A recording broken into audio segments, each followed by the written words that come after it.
Hey babies, welcome back to another Modern League. This week we're playing Mono Green Devotion, and before I say anything, thank you so much for my first 100 subscribers.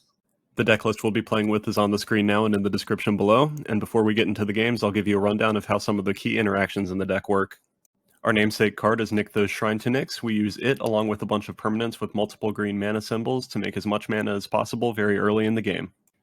Other than Nykthos, the main card this deck is built around is Primal Command. It has 4 useful abilities, but the main 2 we use are putting a non-creature permanent, usually a land, on top of our opponent's deck to lock them out of a draw, and searching our library for a creature card.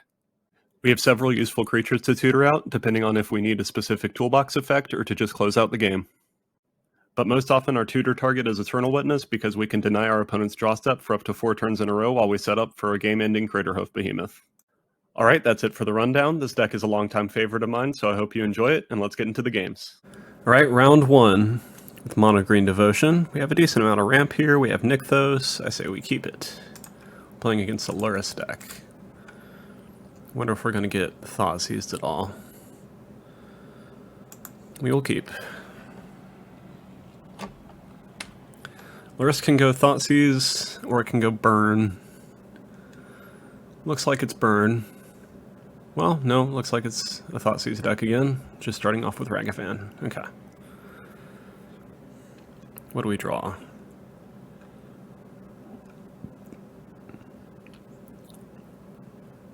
We draw Wistful Selkie.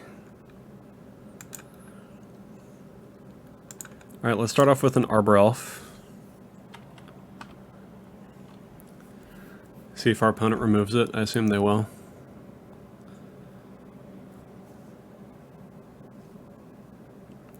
Shocks in a Blood Crypt.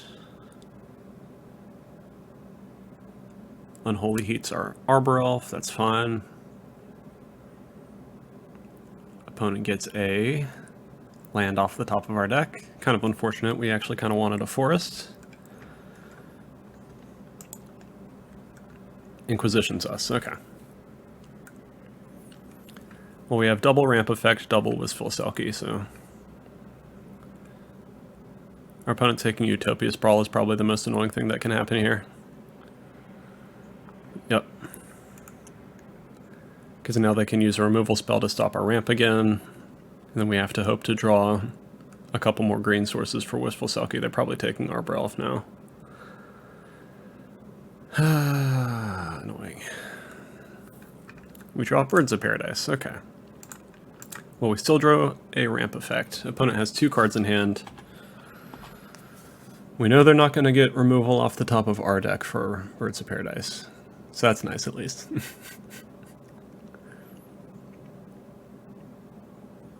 A lot of these spells in our deck have multiple green mana symbols, so it's likely going to be hard for them to actually steal anything with Ragavan that they can cast. But they can get, like, mana dorks and stuff pretty easily, at least. They got a Nykthos. That's okay, we didn't want that. Drawing another legendary land would not be the sexiest here. Opponent Inquisitions us, takes a Wistful Selkie. That's fine. If we draw a green land, we can play a Wistful Selkie next turn, and that's nice. I think I just have to get rid of Acidic Slime here since it's pretty far off from us being able to cast it. And unfortunately, it looks like our opponent's going to be able to get Kroxa back next turn. Okay, we did draw a green land. So now we have a Wistful Selkie that can block and kill Ragavan, and we get to draw a card. Hopefully they don't draw a land that can play Kroxa. And then we might be able to get back in this. Because Nykthos nets mana now, so we'll have 5. If nothing happens.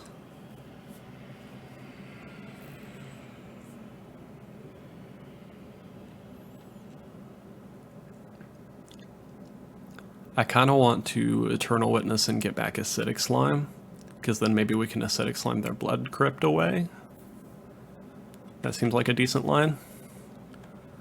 Alright, well, we're blocking the shit out of Ragavan, because we can't let Kroxa come back if we have the option.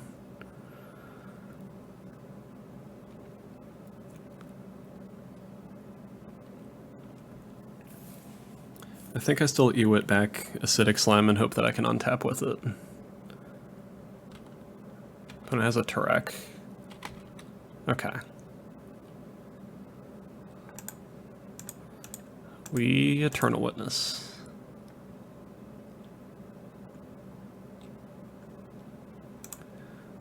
Get Acidic Slime. Okay. Yes. I think I'm going to keep the Stomping Ground in my hand.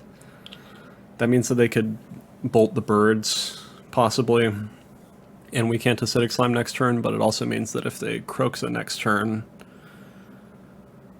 we just discard Stomping Ground and we still have a chance of playing Acidic Slime. And then Acidic Slime has Death Touch and can kill Kroxa, so that's decent at least. So I think I like that line. Opponent got a land, so they are going to be able to play Kroxa.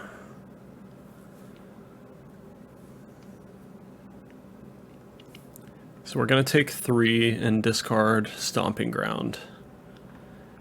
If we draw any land, we can play Acidic Slime, get rid of their Den of the Bugbear. And then Acidic Slime can block and kill Kroxa. That seems decent. But we have to draw a land for that to become relevant at all. Okay. Okay. Alright, cross your fingers for me.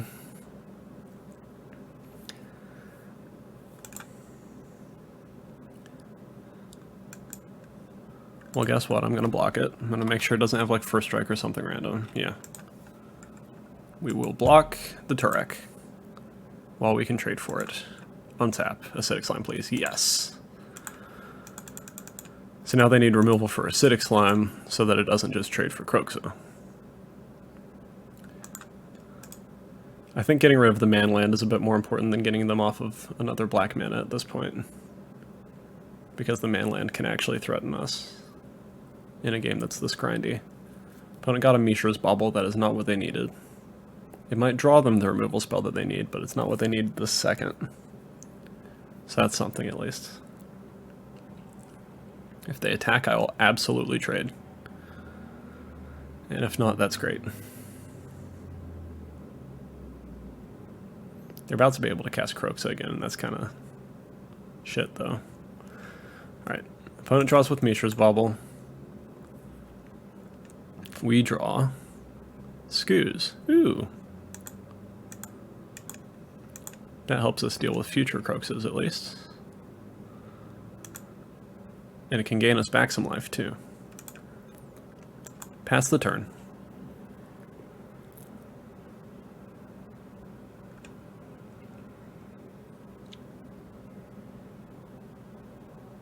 So now if they try to Unholy Heat Skoos, we can eat some things to protect it. That's pretty good. We can also keep them off of Delirium pretty well now with that. They do still have a Luris that they just chose not to get back last turn. For whatever reason. Let's eat Torek.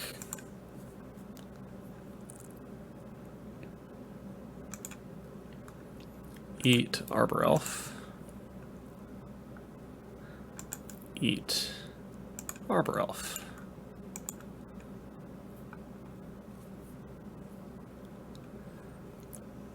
Garrick, interesting. Alright, Green Devotion, play Garrick.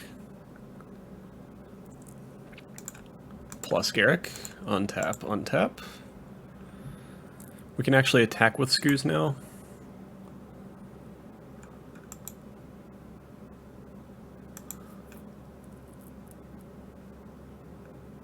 Because it's large enough to... It can get large enough to kill Kroxa.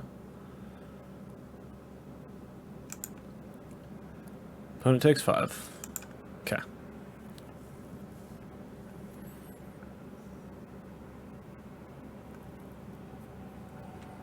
And we're threatening to overrun with Garrick next turn.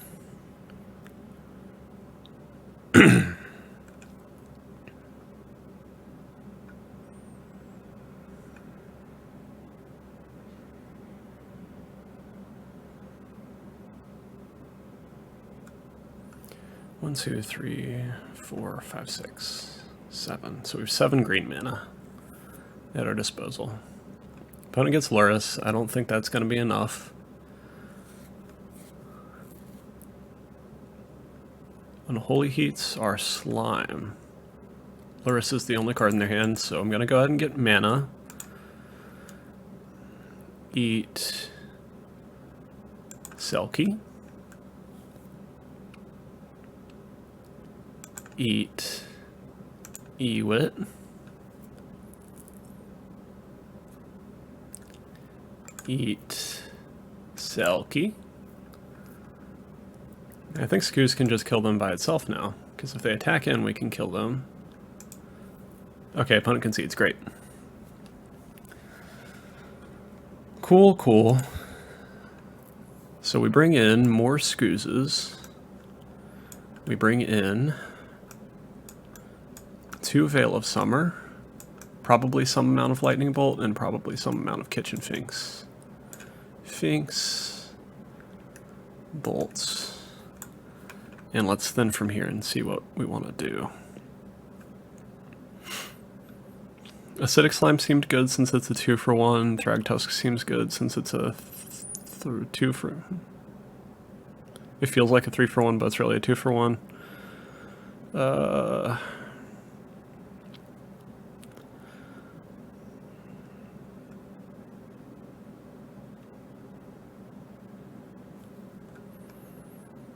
Do I cut Rakdos in this matchup?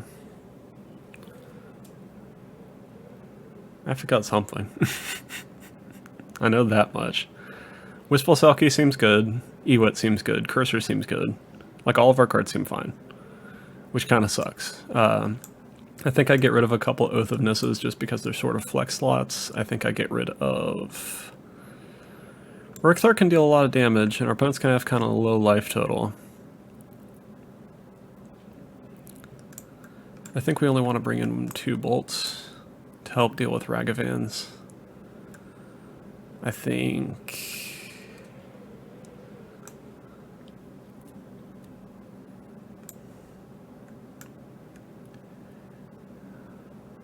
We already have a decent top end, so I think we can shave a little bit down on that. Do I cut like 2 more Oath of Nisses? I feel like I gotta bring Bolt in for Ragavan, but maybe I don't.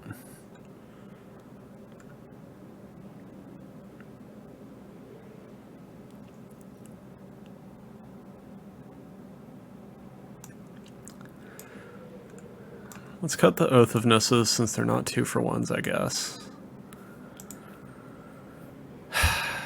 This is weird.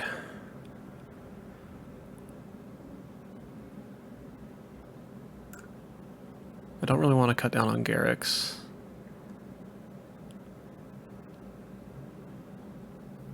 Maybe I cut 1 Garrick and 1 Selkie. And just do it like that. Kitchen Finks kind of occupies the same space as Selkie in this deck. And Veil of Summer kind of occupies the same space as Oath of Nissa. This hand seems decent, we'll keep it. It has lots of ramp, it has decent payoff. Yeah, we'll keep. You never know what's going to happen as far as removal and Thoughtseizes, though, so... Yeah, there's an Inquisition. We have a lot of ramp.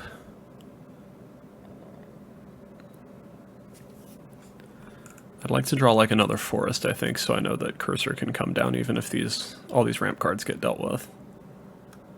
Well, they got Cursor anyway, so... Alright, at least Cursor was good enough that they thought it was worth removing. Forest... Arbor Elf.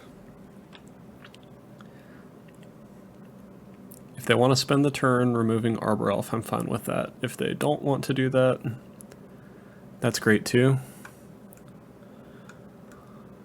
I think I discard Birds of Paradise here. Yeah. I think I want the Utopia Sprawls. Yeah.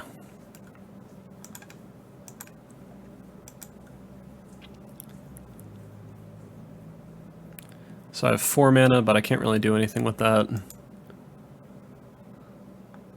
unfortunately. I'm going to spread out my Utopia Sprawls and just line up playing Thragtusk next turn. And attack for 1 with Arbor Elf. Opponent getting our Courser was pretty good. We have enough resources now that even if they kill Arbor Elf, we can play a land in Thragtusk next turn, so they have to Thoughtseize it, most likely, to get rid of it.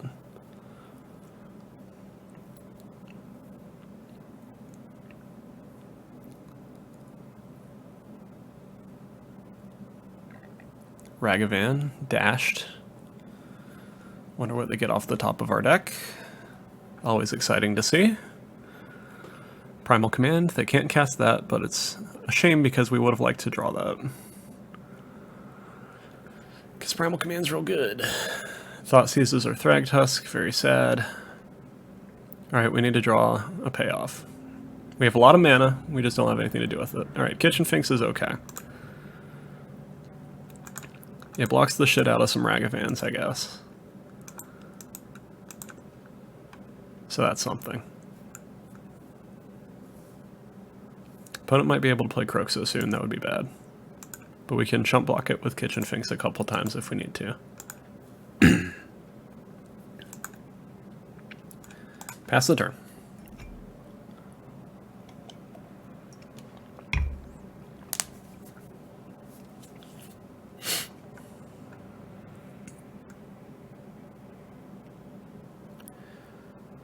How much mana do we have? 1, 2, 3, 4, 5, 6, 7, 8, 9, possibly. Really, almost any... So, if our opponent doesn't interact with our board, we can cast any of our ramp payoffs. And if we get Primal Command, we can even start Primal Command Ewitlock already.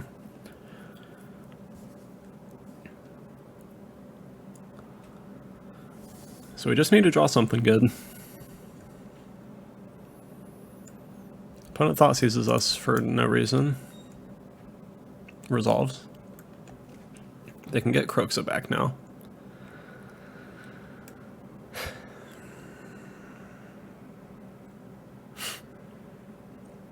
Smart of them to do before we get a chance to draw Skoos.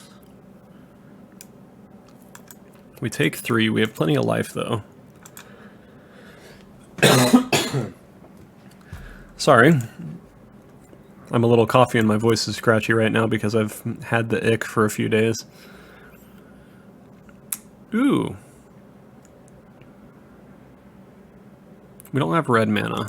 I probably should have named red with Utopia Sprawl because I forgot about that. Oh well. That saves us some life, I guess. If we had red, I would be able to block Croxo with Kitchen Finks and then deal 3 damage to it to get it off the board. So that's a shame. I should have remembered that I brought lightning bolts in. But oh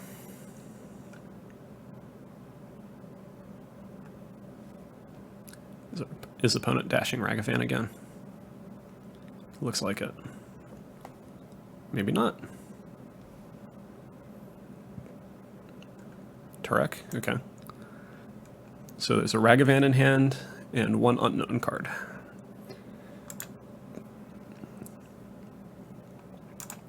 Opponent attacks for 6. Turret gets a counter. I will chump block with Kitchen Finks. Yep. Finks persists. Yep. Okay.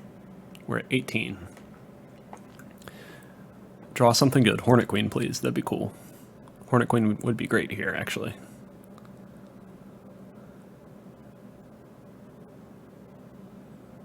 Opponent plays Ragavan. Okay. Only the unknown card in their hand. We draw a Wistful Selkie. Alright, that could be a good start. We will see. It adds a lot of devotion, but we gotta draw something good. Devotion math is really... Okay, there's a Wood of Foothills, that doesn't do anything. Devotion math is really interesting to do. Because you wouldn't think like a relatively dumb mono green deck would be so math intensive, but like Wistful Selkie is free the turn that it comes down if you can activate Nykthos, and then Burning Tree Emissary is plus mana, and you can find a bunch of different like interesting ways to tap for things. Opponent attacks with everything. Alright. This gives first strike to things. Yeah. I think I'm gonna take the 6 and offer to trade for these.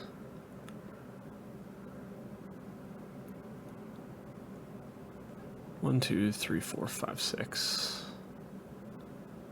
Maybe I don't. I do kind of want to get Ragavan out of the board. Yeah, let's get rid of either Torek or Ragavan.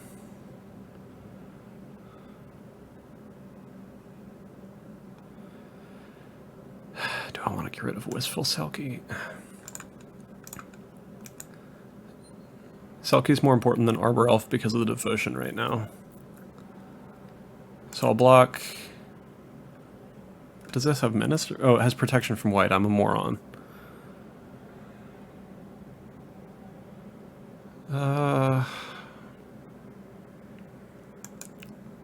Block. Block. Leave Arbor Elf. We would like to draw a Hornet Queen specifically. That'd be very good. But we're at least going to get rid of one of the attackers here.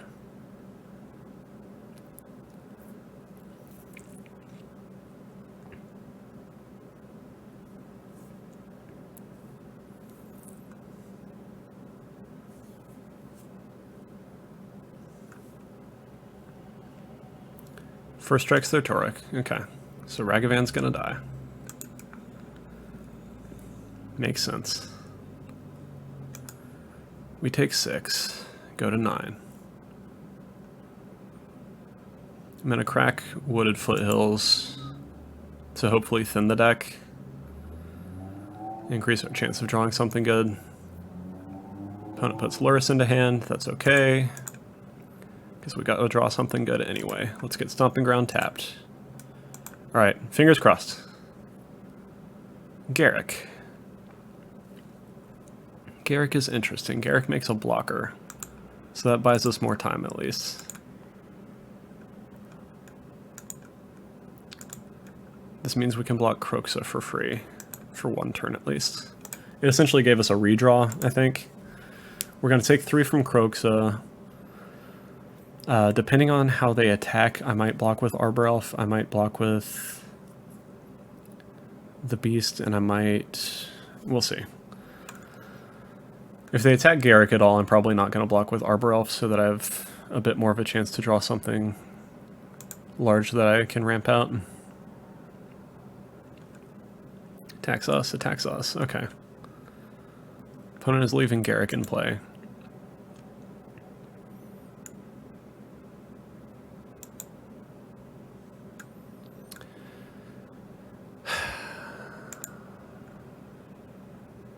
Let's go...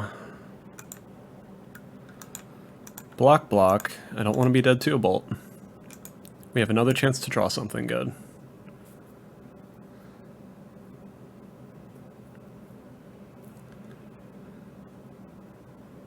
Gives first strike, okay. That means that he can play Lurrus, but he can't quite play Ragavan. What is our best draw here? I assume Hornet Queen still. We're still dead to a bolt if we draw that, but at least it's something.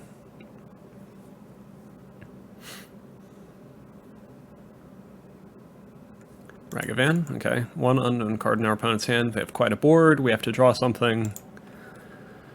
Let's see. Skews. Well, that can gain us a bunch of life. And we have Nykthos mana. So let's go ahead and activate it here. Green, green. Eat Arbor Elf.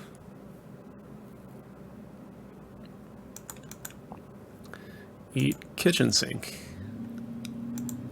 Eat Swag Tusk. Eat Birds of Paradise. Eat Wistful Selkie. Eat Cursor of Griffix. Alright, so we're back up to 11. I'm going to downtick Garruk again, get another 3/3. Pass the turn. It's a big ol' Scoozy boy. Hopefully our opponent doesn't have removal for it, because it can block Kroxa right now.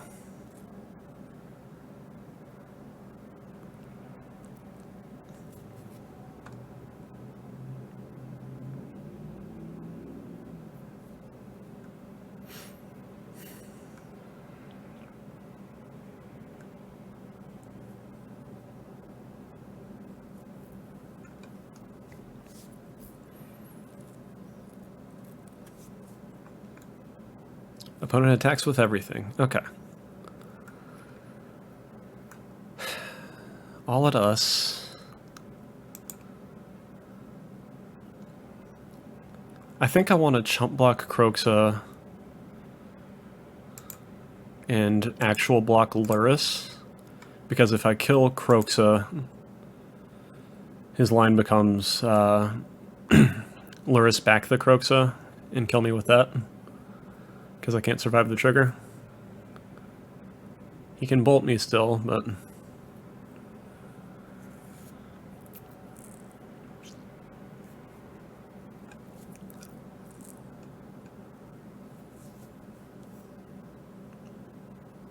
Okay, opponent had another Kroxa in their hand. That's fine.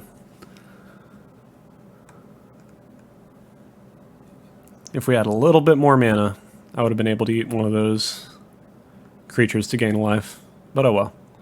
That was a pretty close one. Do I want to change anything? I don't know. The way we changed it seemed fine.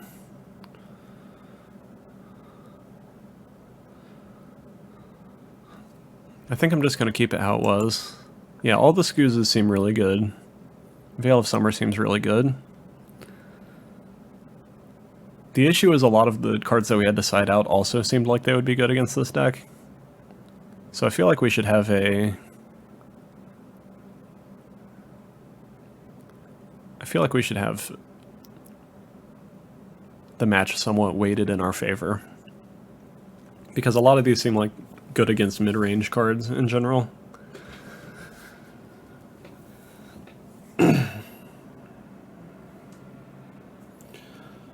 We'll see how this next game goes. We will take the play.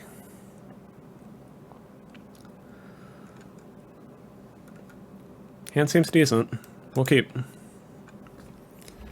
We have two of our sideboard cards. We have some decent things to ramp into, and we have a mana dork. So that seems decent. It's pretty much what we look for in an opening hand with this deck.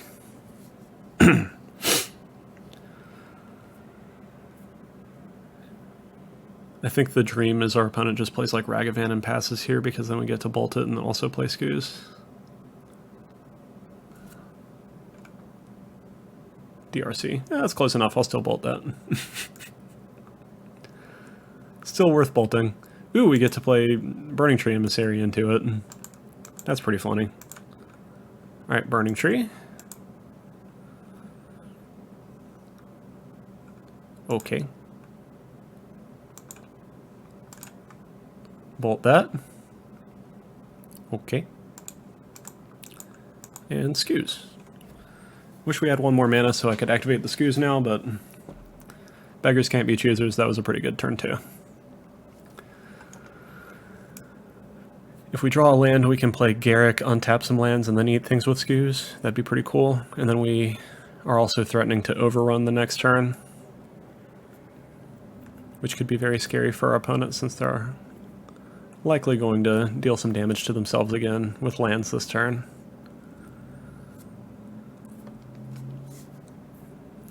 But we will see.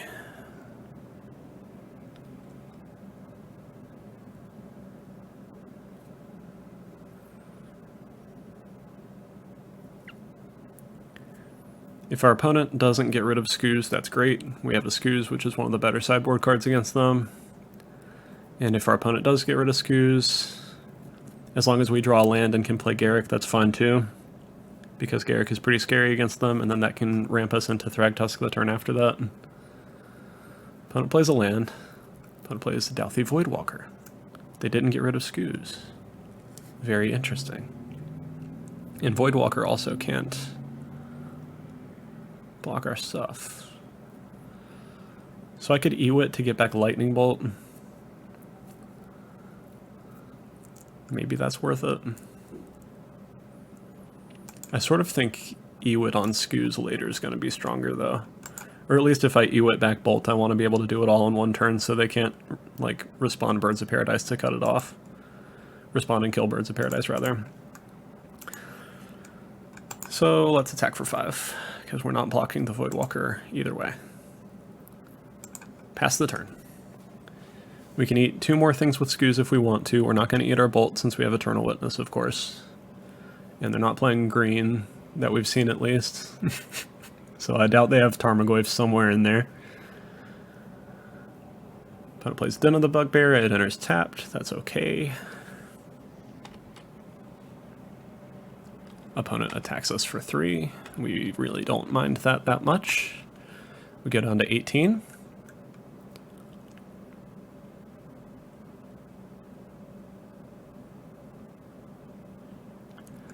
What else would our opponent like to do this turn? Nothing. Excellent. We untap. We draw another Scoos. Very cool. Attack, attack.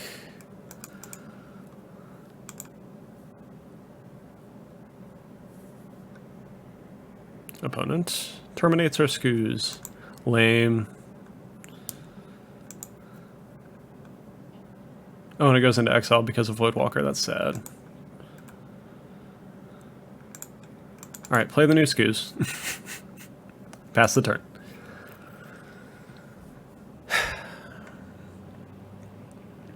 Yeah, if we draw a land, I think I'll probably take the Eternal Witness, bolt your Voidwalker line.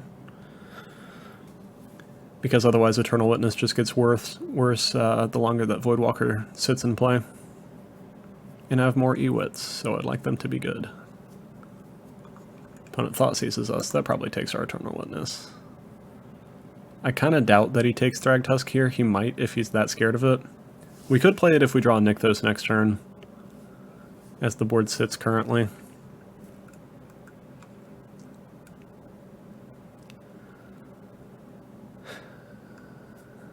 We will see.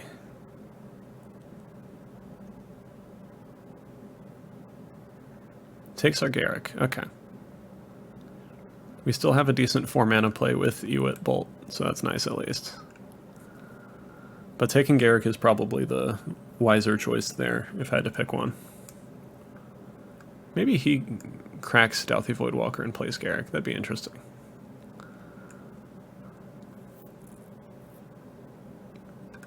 Opponent plays Engineered Explosives on 2. Okay, that's a 2 for 2. So it's not the scariest decision in the world.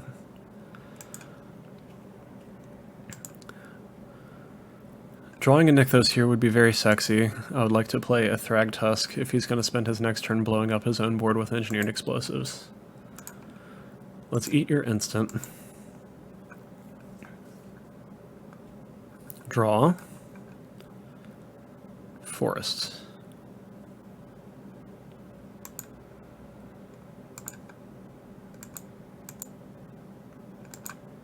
Play Eternal Witness, pick up Lightning Bolt. Okay. Yes. Go to combat. That actually threatens our opponent's life total quite a lot. Attack for 4.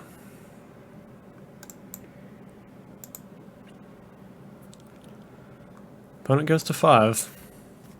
So they can spend 2 mana and blow up our Scoos and our Burning Tree Emissary. They're at 5, so if they don't play something else, we can bolt them and attack them for 2 with Ewit for game. I assume they're going to cash out Dauthi Voidwalker on something. They got to, right? They'd have to get Garruk with it, because the Scoos would just get blown up.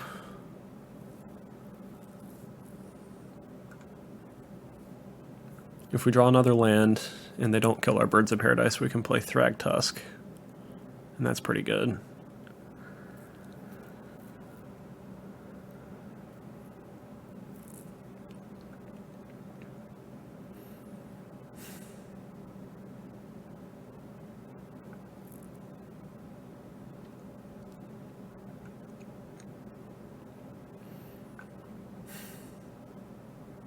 Unholy Heat.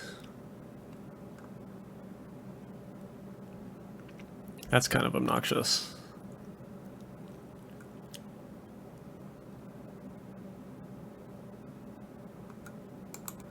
Let's tap for a red. Okay.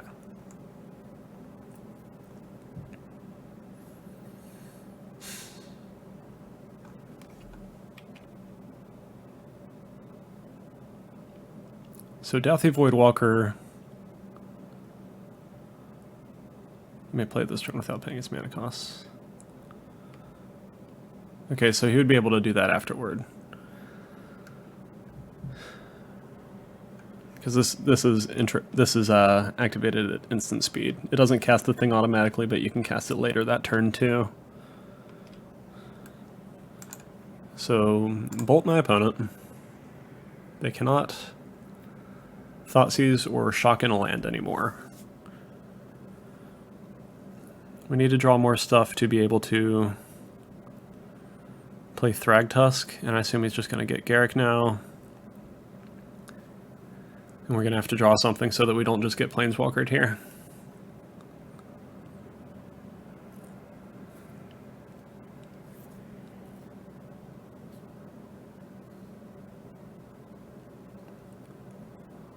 Opponent activates explosives. Okay. Plays Garruk. Gets a 3/3, I assume. Yep. We draw something good, I hope. Utopia Sprawl. Gets us a little bit closer to Thragtusk. That's nice, at least. We'll pick red, since there's more bolts in there somewhere. Pass the turn. So now we just need to draw a land to be able to play Thragtusk. We do have some more top-end stuff that we can't cast yet, but pretty much other than that, everything else helps us. At least eventually.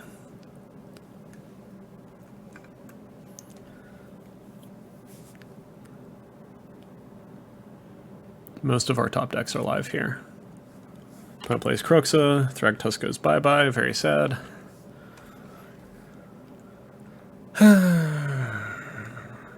Surely we will be able to eke out 2 more damage over the course of this game. Surely. Tapped Blood Crypt. Okay, opponent's going to be able to get Kroxa back next turn, it looks like. Most likely, at least. Opponent has a DRC. Gets another beast, very scary. They might be able to kill us very soon. That would be sad. Draw a Lightning Bolt, please. Draws Verdant Catacombs. Okay. Pass the turn.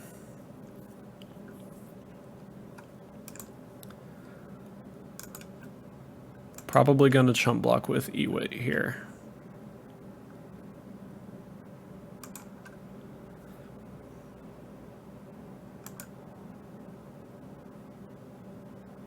Definitely going to chump block with Ewit here. Because now we have to. Alright, so it's pretty much draw bolt or bust at this point. Oh no, our opponent can still cast Kroxa. Alright, well, GG's to our opponent. We lost to our own Garruk there. Maybe I should have sideboarded more of those out. That is a pretty cool line, though, I gotta say. Well, actually, opponent doesn't have DRC activated anymore. So we could still draw Lightning Bolt. That's kind of funny. Alright, chump block the Beast token.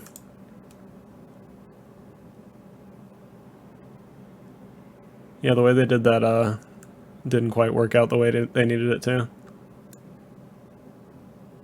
Alright, we drew BTE. I'll cast it and then concede. GG's to our opponent. And I'll see you in the next one.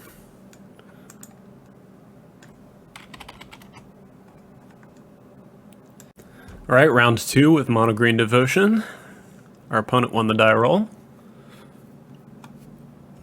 Let's see what we're up against. Opponent's playing a Yorion deck. We do not have any lands in our opening hand, so we're going to mulligan.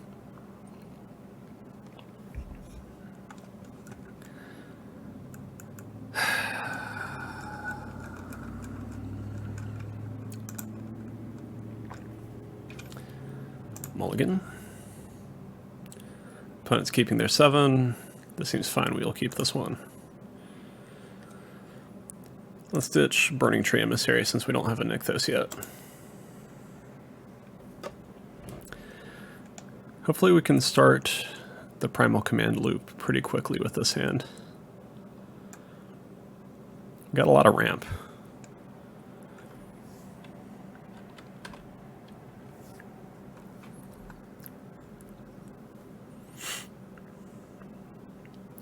If we draw a Garruk, I think on turn... We can play that on turn 2, and then on turn 3 we have Primal Command lock unless our opponent can counterspell us a bunch of times. Opponent casts Grief.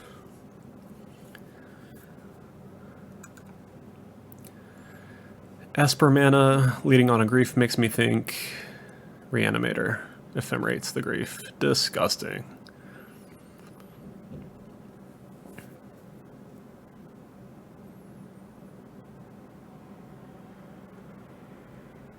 Takes Arbor Elf. I assume takes Utopia Sprawl. Yep. Good lord. Pass the turn. Well, there went our hand. This might just be like an Esper Yorion value deck, because I don't see Yorion with Reanimator that often.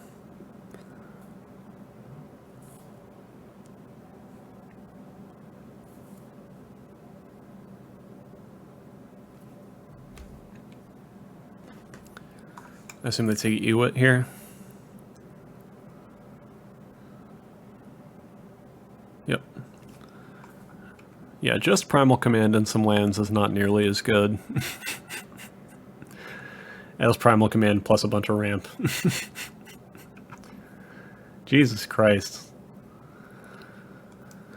This game's a little stupid. There's a Hornet Queen we can't cast anytime soon. Pass the turn. If our opponent kills us in a reasonable amount of time at all, I assume that we won't have a chance to recover from all these thought seizes, but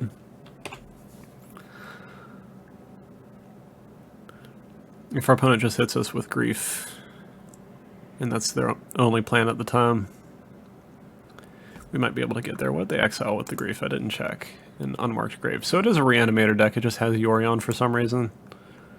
We draw Thragtusk. I'd like to draw some lands in a row, honestly, so I can start playing these 5-drops, or at least one of them. Thragtusk could be really good because even if they Solitude it, it'll at least leave a boy back and gain me some life.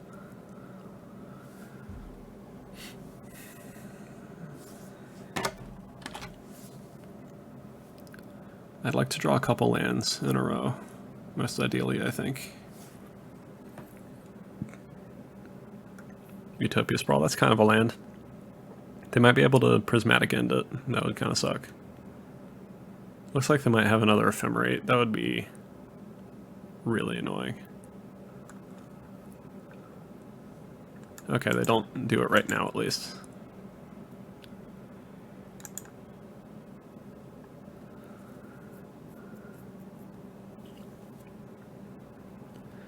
Let's pick red. So if we get Rakdos, we could possibly cast it.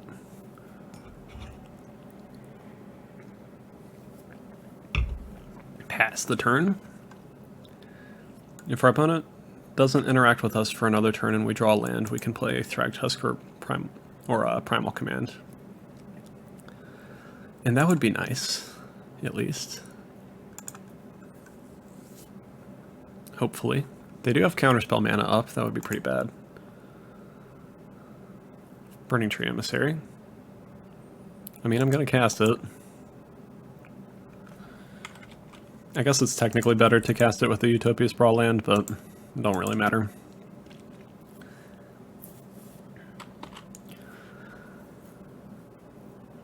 I can't block Grief anyway, but it means that Rakdos might be able to block Grief if it comes down soon.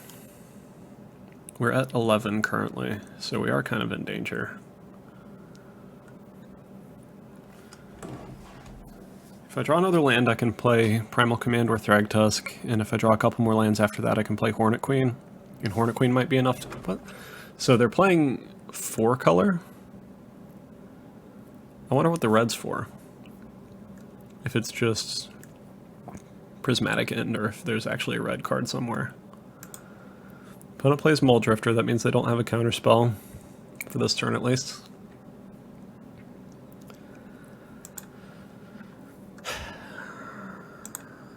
And they didn't have an extra mana up, so at least they're not going to ephemerate their Muldrifter and draw a shit ton of cards.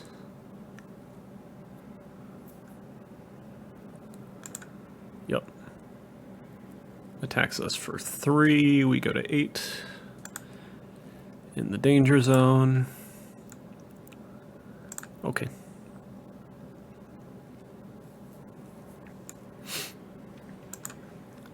We draw Oath of Nissa.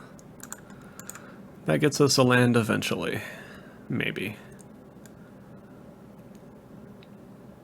I'd also be fine with getting a Scooz off of this.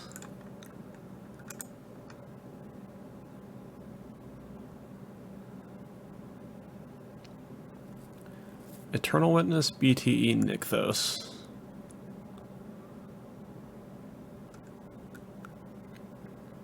So if I grab Eternal Witness, that doesn't get me the mana now, but it could get me another Eternal Witness, and that's kind of spicy. I think Nykthos is the main... Well, actually, hold on. 1, 2... Nykthos nets me a mana, so it means that that Oath of Nissa was free. So now I can play Nykthos. 1, 2, 3, 4, 5. And now I can play Primal Command. Or Thragtusk, whichever one tickles my fancy.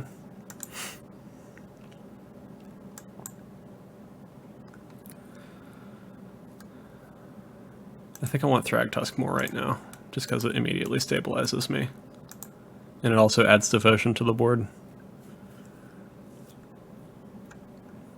Do I attack with BTE? I think I do. I don't think I'm that attached to blocking Grief. Because I can just reanimate Grief anyway, and that would be kind of bad. And I want the devotion from BTE, so I don't want it to die.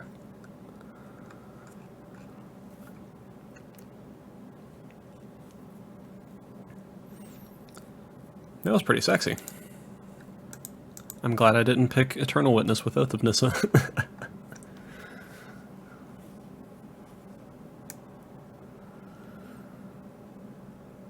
They don't have an Archon in their graveyard right now, so I'm not necessarily afraid of getting randomly combo killed. They also don't have black mana yet. Solitude's pretty annoying.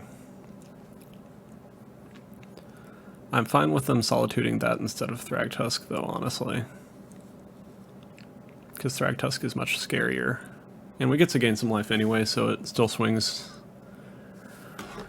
the Grief race into our favor. What's our opponent got here? Another Muldrifter? Yeah.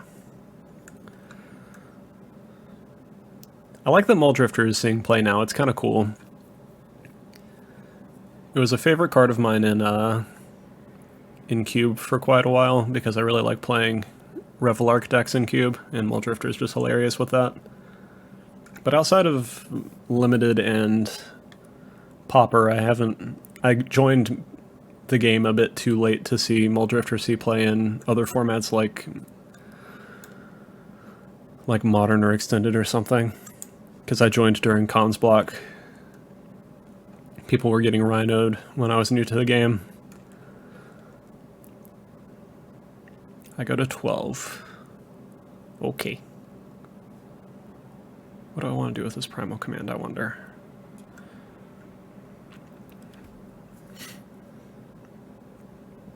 We draw an Oath of Nissa. Nykthos is currently not mana positive, so I only have 5 mana. So I think I need to Primal Command here. I think the line is put a land on top of my opponent's deck and search my library for a creature. I'm going to go to combat first, see if they have a Solitude.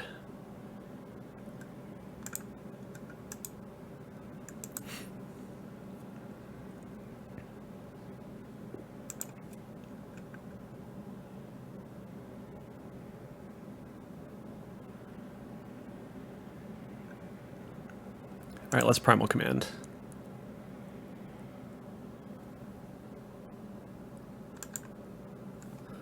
Put your black land on top. Tap, tap, tap, tap. Gonna search for a Skooz. Maybe they'll randomly have a forest. They are playing an 80 card deck. Alright.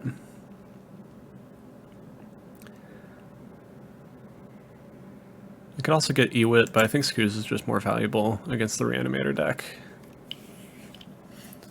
In Ewit, we don't have quite enough mana to where we can Ewit Primal Command lock starting next turn. So Skooz has more of an immediate benefit, at least. And then we're also mana positive with Nykthos. Because 1, 2, 3, 4. Okay, there's a Solitude. Off of a Persist, okay. We still get a 3/3, haha, and we gained a bunch of life. We take 3. That's fine.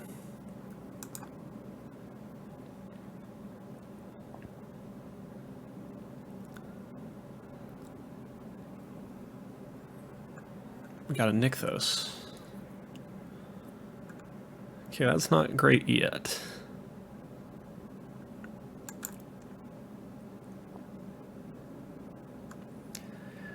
Let's play Scavenging Ooze.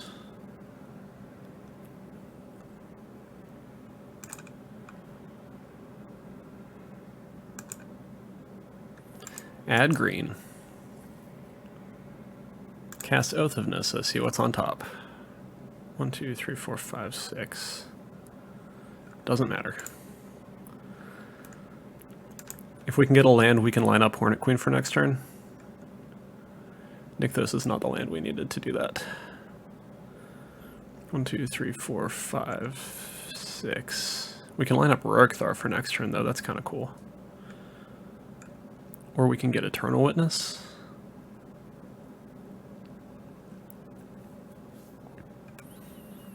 I think I like Eternal Witness better, because Rakdos just gets solituded in this matchup. So let's get Ewit, any order. Skooz, eat some Mole Drifter.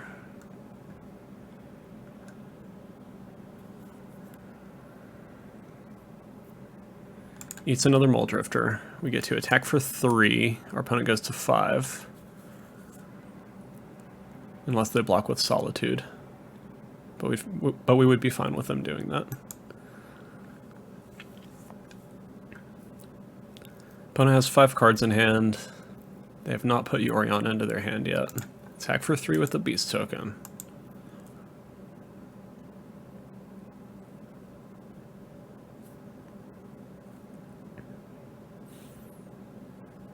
Opponents have 5. Okay. Interesting.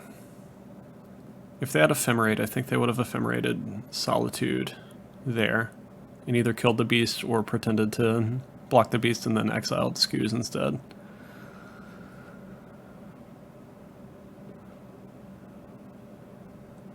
I wonder what our opponent has in their hand. White, red, blue.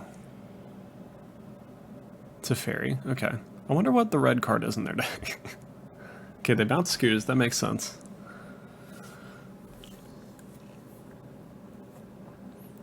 They prismatically end our beast. They attack for 5. They gain 2 to 7. We go to 11.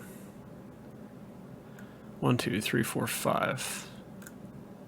There's a wooded foothills.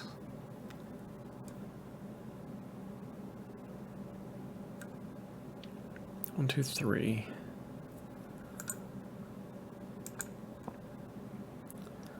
So we can play Eternal Witness.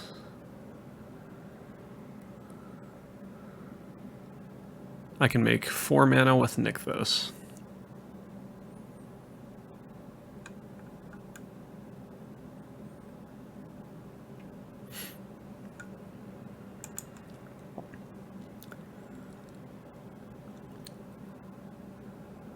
I'm going to get Eternal Witness.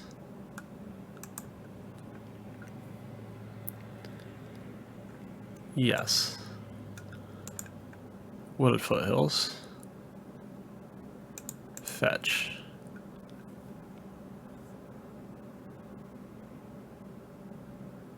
I'm at 10.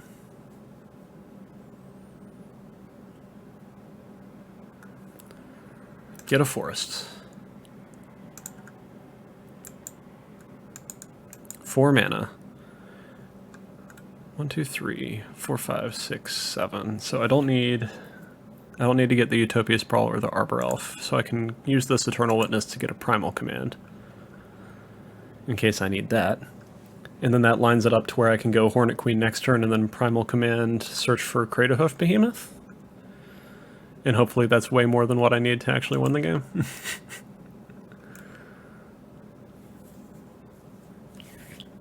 Yes.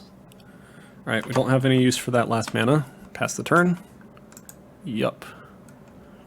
The Nykthos essentially just helped us play around like days if it was in the format, I guess. That's pretty much it. Pass the turn.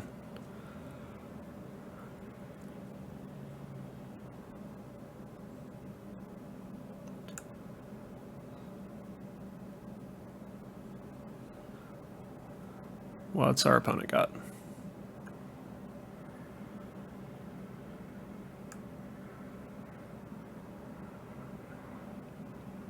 Waker of Waves. Do they have a reanimation ability for it? Even if they do, we're in a sort of decent spot. If they reanimate it this turn, we're not, because the Hornet Queen tokens are still bad for us. Let's see. These become 1/1s. Looks like they do not have the reanimation right now. Okay. They don't have any more mana. 1, 2, 3, 4, 5, 6, 7, 8, 9.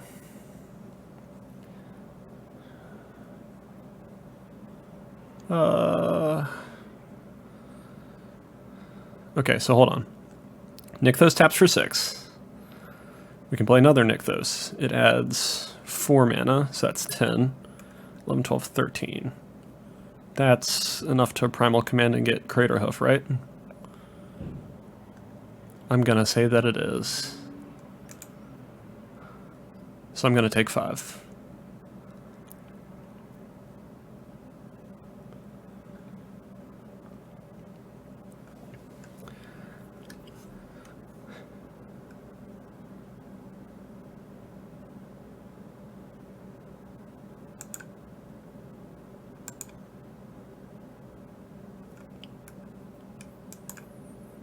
Scoos is basically free because we're going to activate Nykthos twice.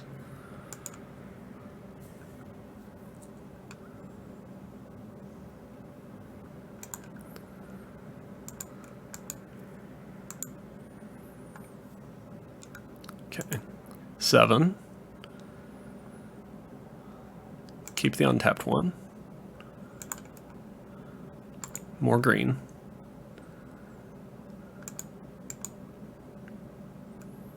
12, 13.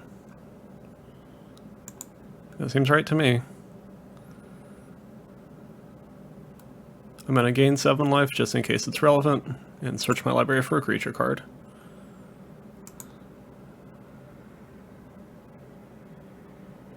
Okay, I accidentally clicked the wrong thing. I gain 7. Search my library for a creature. God, I'm always scared that I'm hitting the wrong thing because there's so many options. Gain 7 life, search your library for a creature card. Okay. Being a little anxious about that, sorry. Yeah, and I should just be able to win with Craterhoof now. Unless I have another Solitude.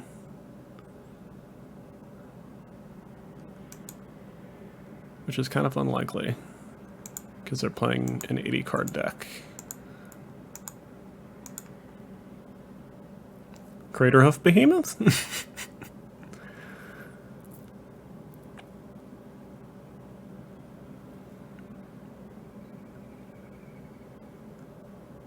Hooray! We've got a bunch of big boys. I'll attack you and not Teferi. So now even if they have Solitude, I'm going to gain a bunch of life off of it, so that's nice. Alright, cool. Alright. So we bring in more Scoozes, because of course we do. And we bring in 2 Veil of Summers. Bolt could be good against like Ephemerate Grief, but I don't think it's that necessary. Or at least it's a little on the niche side. I think I want to get rid of... What do I want to get rid of? I think I can get rid of a Cursor.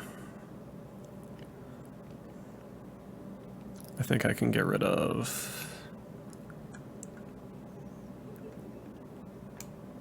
maybe Rurikthar. It seems kind of goofy because it feels really good most of the time. Actually, I'm going to leave Rurikthar in because it has reach, so if they reanimate Archon, it'll be a 5/5 with flying, and I'll have a 6/6 with reach that can deal with it pretty easily. And then I just cut a couple Oath of Nisses because they're like the extra cards. And I'll try it like that.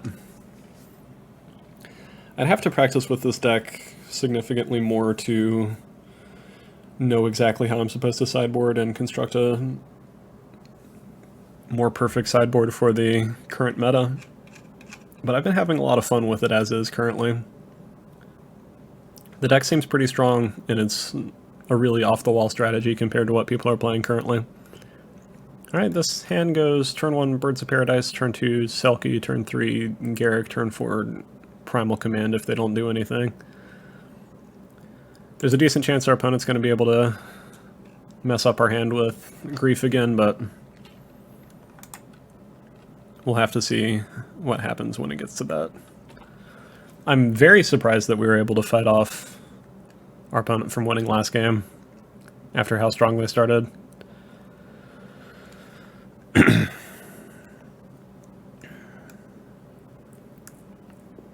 Our opponent just keeping a stop in our draw step is very intimidating. Alright, Forest Bop. Pass the turn. We drew Eternal Witness, and that's nice.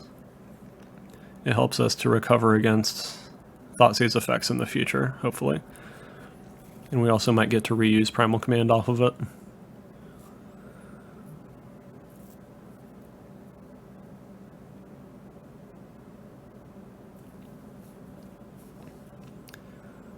Opponent fetches with Polluted Delta, probably gets a Triome, I assume. Nope, it's a Godless Shrine. Tapped. Are they not playing Triomes, I wonder? They have the red splash already, they might as well play the... might as well play the Mardu Triome. If you're going to be playing Steam Vents, I suppose, but whatever. I like Triomes a lot. I wish the 5 other shards had their Triomes already, just because I like playing Esper quite a lot. I'd like better mana fixing for my Thopter Sword deck, but you know how it is. WotC doesn't want to give you everything you want just because you want it. Opponent plays Priest of the Fellrights. That's kind of scary. They might be able to reanimate something next turn. They're definitely going to be able to reanimate something next turn, as long as they want a Solitude. Alright, we don't have a turn 2 play anymore other than playing a land, because Birds of Paradise is very gone. Okay, we have a BTE now. So I guess I'll cast that, might as well. Run out Burning Tree Emissary as if it's a Grizzly Bear, not using the mana for anything. Opponent exiled a Solitude so that they could Solitude.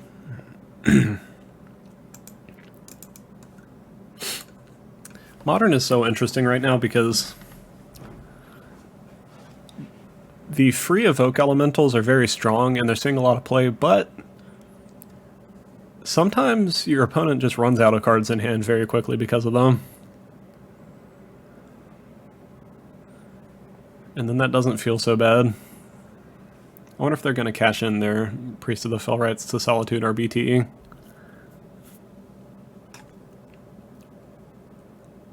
Is this only sorcery speed?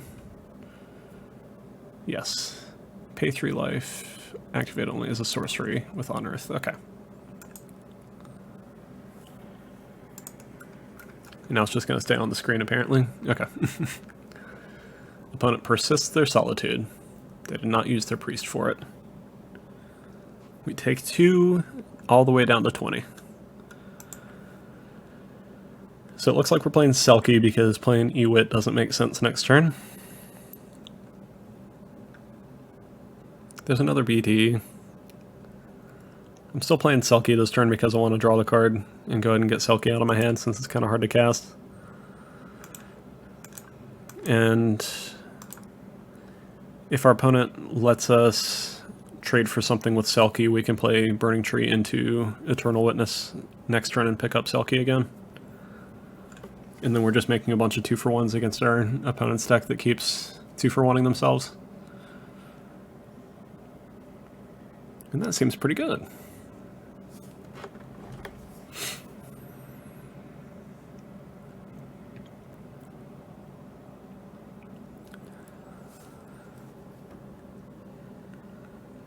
Opponent attacks with Solitude.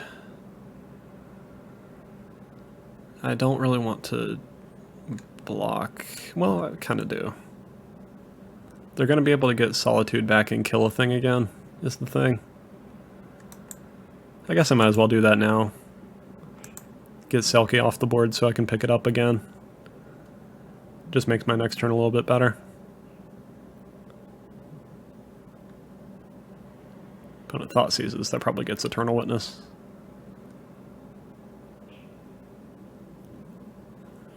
If we draw a land, we can play Garruk next turn, that'd be pretty cool. I wonder what they take here. Opponent takes Ewit, that makes sense. That's what I expected. We draw another Garruk, that's not particularly useful. Let's play Burning Tree. Our opponent didn't attack with Priest of the Fellrights because they wanted to keep it alive so they could get Solitude. So I assume they're going to Solitude or Burning Tree. Pass the turn. Good old Grizzly Bear, Burning Tree Emissary.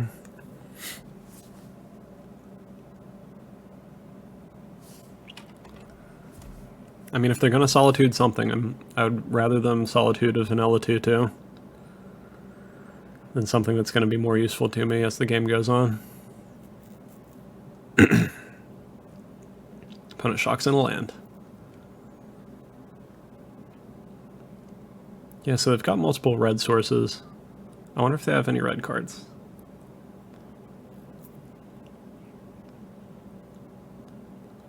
Or at least I wonder why they're not playing the Mardu Triumph.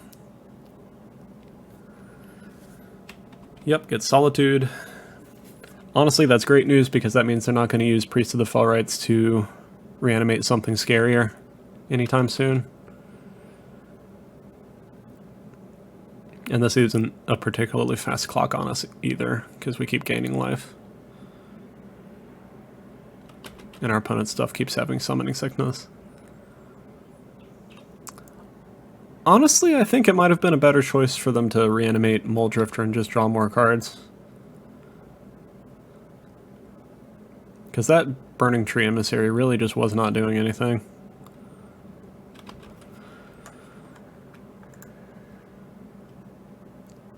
Let's see what we draw.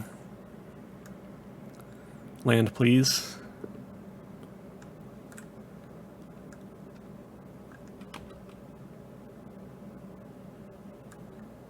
That's a land. Hooray.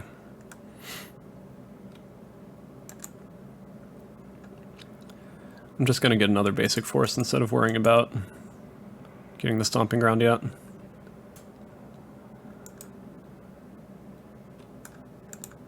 If I'm going to Rurik Thar my opponent, I want it to be a surprise. Make a 3/3 with Garruk. So they'll need another removal spell to be able to kill Garruk with Solitude this turn.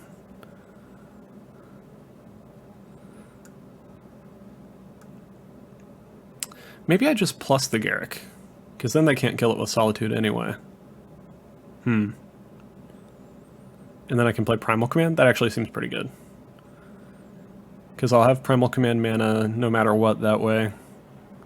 And if I draw another land, I can Primal Command and possibly play like a 2-drop. Yeah, they can only pressure Garruk a little bit. Alright, let's plus the Garruk. Not do anything with the lands past the turn. Feels a little goofy, but, you know, you know how it is. Sometimes you just gotta be a little goofy. Probably gonna tutor up Scavenging Ooze with Primal Command. Maybe Eternal Witness, but leaning Scoos right now. Just because Reanimator be like that. Our opponent has done a ton of damage to themselves over the course of this game. We've really not been putting in our fair share of work as far as that goes. Opponent fetches. I'm going to hit 6 so that we don't have any stops since I don't have any spells to cast anyway. Opponent shocks in Watery Grave. They have double black sources now. They used 4 mana. Is this a large prismatic end? It is a large prismatic end. That's hilarious. I mean, I'm fine with that too. That actually works out because they could have spent 1 mana to prismatic end our beast and then just attacked Garruk with Solitude and it would have died, and then they still could have used 3 mana for something. But this way they had to spend pretty much their whole turn doing that. We drew a forest.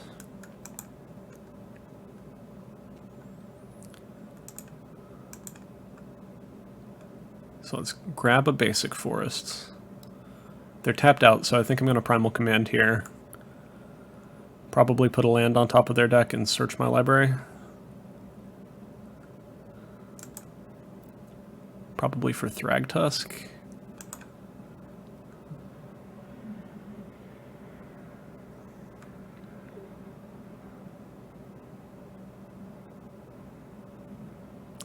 Yeah, they don't have that many things in their graveyard that I'm afraid of, so I'm not super scared of that right now. I'm just going to put a land on top of their deck. Right here. And then search for a Thragtusk, because I'm pretty sure that just winning the mid-range game is going to be better against them right now. Maybe I get Eternal Witness. Because Eternal Witness can pick up other Eternal Witness, and then that picks up... Yeah, that seems pretty good.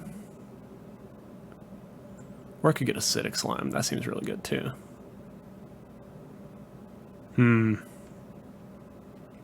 What do you guys think?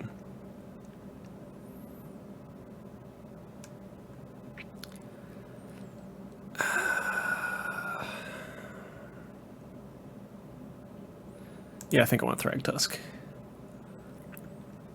It seems really good in this scenario.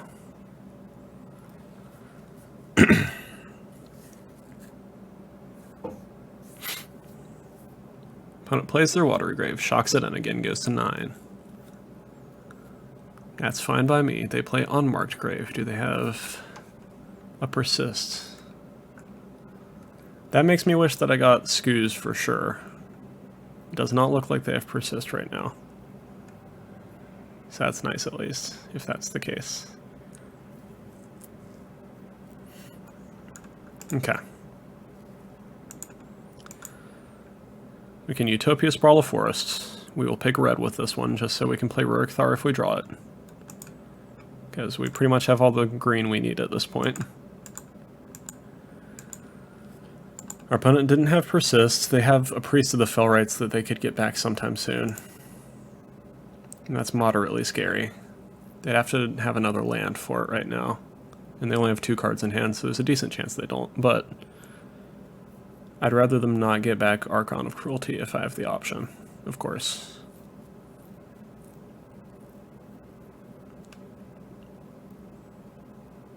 Opponent does need to pick up the pace. If we go to another game, they're going to need the time.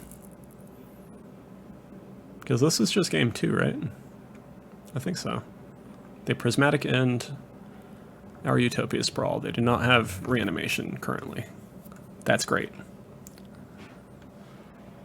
So we're going to play Garruk next turn, it looks like. And attack them for 5 with Swag Tusk. Ooh, we got Kessig Wolfrun. We don't have the red anymore for that, funny enough, but we do get to start whapping our opponent. Attack for 5. Are you going to block?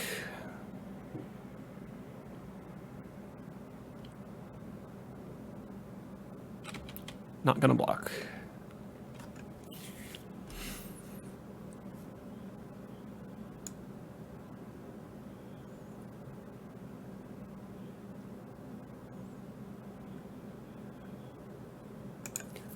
Play Wolfrun. Play Garruk. Gonna make a beast with this. If they get Archon back this turn, they can still mess us up pretty bad, but if they don't, we're threatening to play Craterhoof very soon. Possibly next turn if we untap with Garruk and everything. Because we have 6 mana and then +2 from Garruk, so that gets us to 8. And then the Craterhoof should be able to close out the game if it resolves. Okay, our opponent shocks and Steam Vents. They can get Priest of the Fellrights. They're going to go down to 2. They're going to gain 3 back and be up to 5.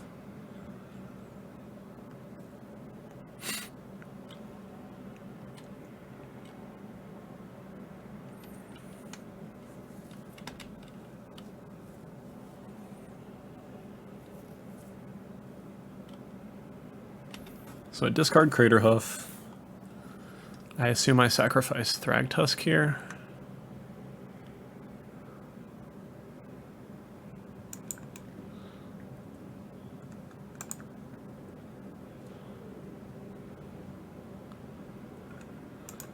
Alright, let's see if I can still close out this game.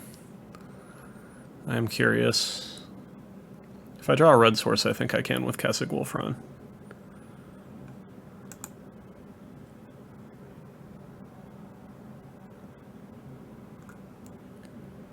Opponent attacks Garruk. So they're going to go up to 8. That's bad news. Yeah, let's kill the Solitude. It's worth getting rid of.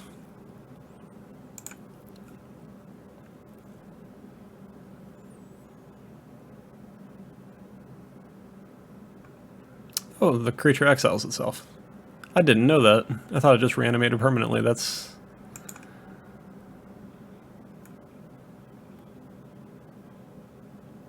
Why didn't it exile? Oh, it was the other thing that... Okay. It was Unearth triggering, okay. Not the Archon getting exiled. I got a little excited there. Alright. Oath of Nissa. Show us something good.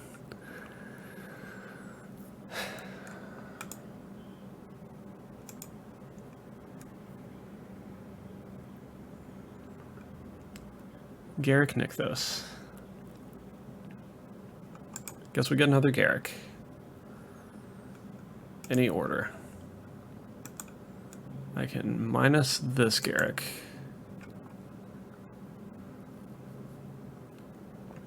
I can play the new one.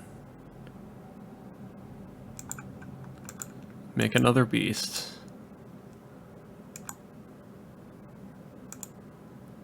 If he attacks Garrick with Archon, I just sacrifice Garrick to the attack trigger. And if he doesn't, I probably just sacrifice a beast, but we'll see. Keep the new one. Minus Garrick. No sense in attacking the 3/3 into the 6/6. That seems like a good way to lose. Pass the turn. Maybe I just sacrifice the Garrick anyway, because I want power on board. I don't know. Let's read Archon.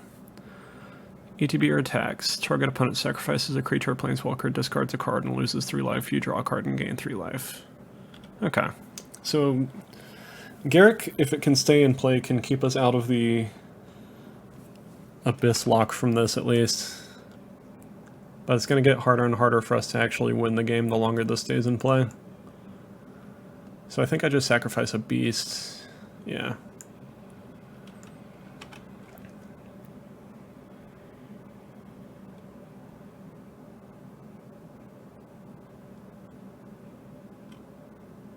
Your opponent's going to be at 11. Yeah, we sack the beasts, because Garrick can either make another beast or could ramp us if we draw something useful. Opponent ephemerates, that's terrible for us. They did it before damage, though, for some reason. And I'm okay with that. It gave us more time. Sacrificed a beast token. Opponent goes to 14. I don't know why he did it like that. We should be at 4 right now.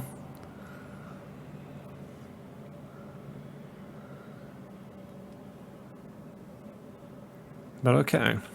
And Solitude's our last beast away, it looks like. Okay. So Hornet Queen would be a good draw. That's pretty much it right now, though. Craterhoof doesn't do enough.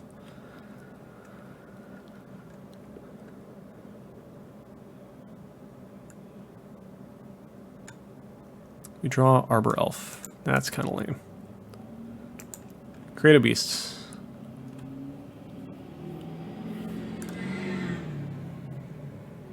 Cast Arbor Elf. Pass the turn. Alright. Well, I think our opponent's probably just going to time out of this game. Or time out of the next game if he beats us in time for this one.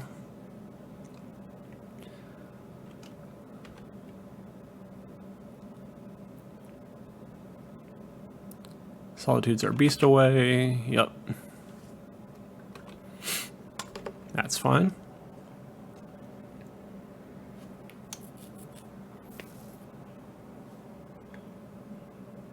Goes to 12.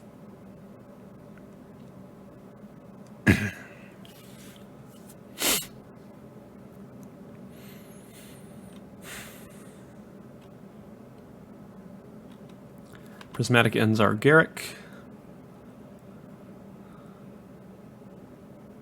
Yeah, I think the red is just for Prismatic End. It's kind of funny considering how much red he has. We sacrifice Arbor Elf.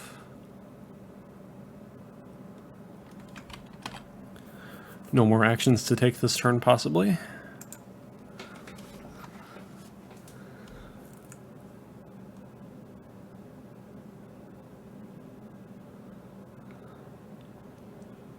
And we'll see if we draw anything good, but if not, I'll just concede.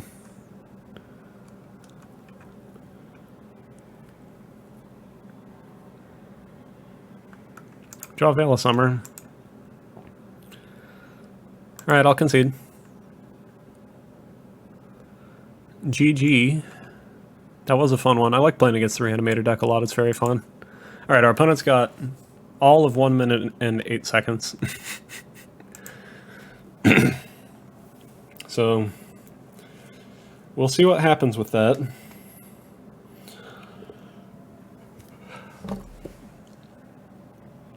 But I don't assume that it's going to work out very well. Unless our opponent gets very, very fast compared to where they were at clicking. This hand's fine, we'll keep. We can start with Forest Arbor Elf, and the next turn we can play probably Oath of Nissa.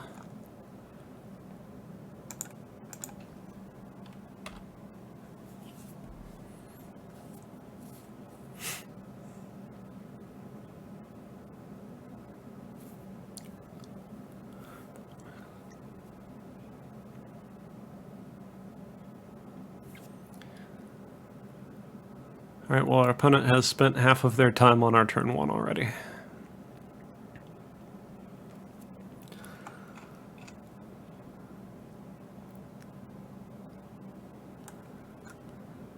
Alright, well GG's to our opponent, I suppose.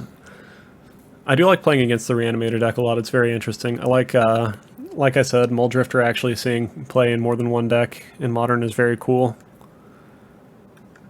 I'll probably do a video with the Esper Reanimator deck sometime soon. I'd like to figure out a way to budget it down a little bit to where it's like 50 ticks or so.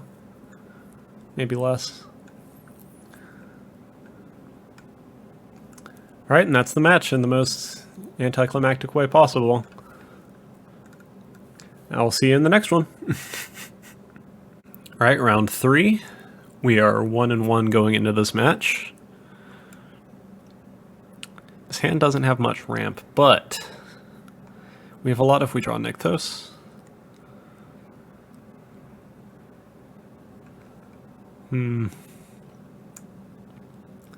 I think I'll keep it. Yeah, if we draw Nykthos or Utopia Sprawl fairly early, we can play Primetime pretty quickly. Oh no. Opponent plays Flagstones. I'm afraid we're very bad against the... Okay, we drew Utopia Sprawl. I'm afraid that we might be very bad against the Smallpox deck. Because we're a deck that likes to go land, mana, and orc go. So hopefully we don't get Smallpox here.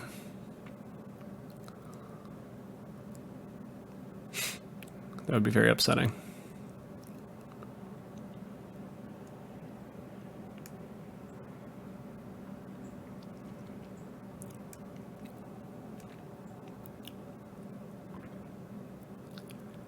Prismatic End, okay. It's possible they're not playing the Smallpox deck. Technically.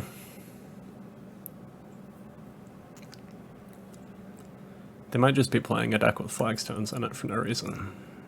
Because they got a basic Plains. So I don't really know why. Alright, let's go Forest. Utopia Sprawl here.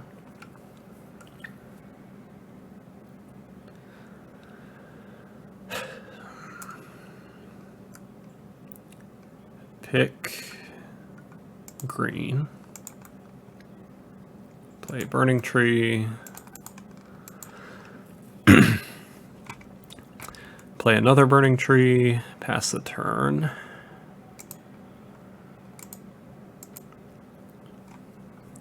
We should have 4 mana next turn unless they Prismatic End our Utopia Sprawl or blow up a land or something.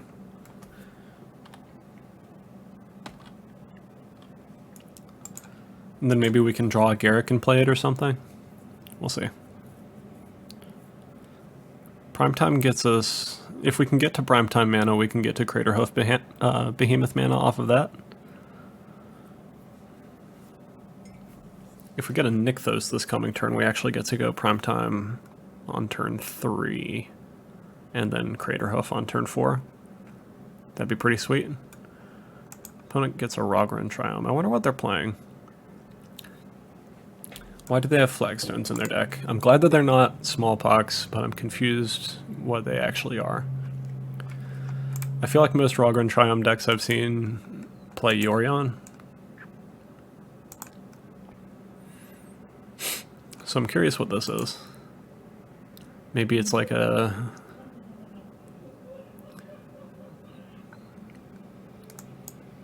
Maybe it's like a Sun and Moon style Nahiri deck or something like that. With flagstones and maybe some of the indestructible lands. I guess we'll have to see. Blood Sun. Fetch and response. Unfortunately, we're going to have a Wooded Foothills get stuck in our hand. Nykthos still has its abilities, so it looks like our opponent's playing a... So the reason of flagstones is that our opponent is playing a Lotus Bloom deck. Or Lotus Field deck, rather, or whatever. Yeah, Lotus Bloom is the suspend card. What am I thinking? Opponent plays Spire Bluff Canal. Enters untapped because of Blood Sun. Plays Ragavan off of it. Okay. Little late for a Ragavan. Still very good, though. Just because Ragavan's ridiculous. 1, 2, 3, 4. Our Wooded Foothills doesn't do anything. And that sucks. There's another Wooded Foothills that doesn't do anything.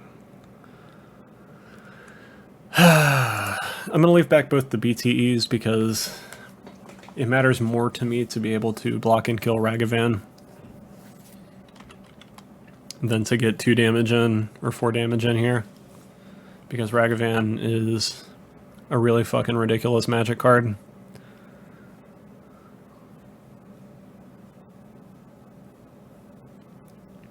So hopefully if they just had 1 removal spell, they won't be able to get through with Ragavan here. Opponent goes to combat. Opponent passes. Great. Wooded Foothills sucks. Why am I playing fetches in this deck? It's bad. Birds of Paradise.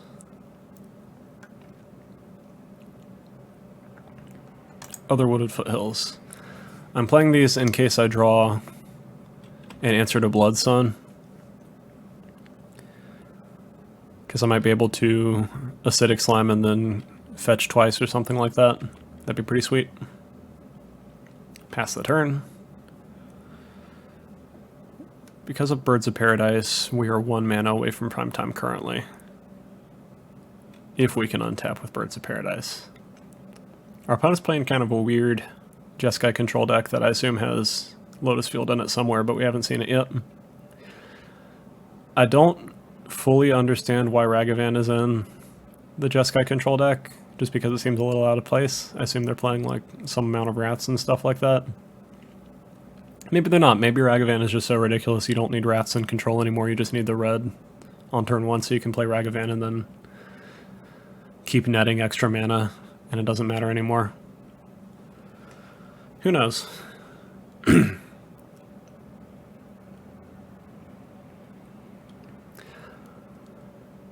But taps a bunch of mana, plays Chalice of the Void on 3 for some reason. We do have 3 drops. We don't have any that our opponent is aware of, so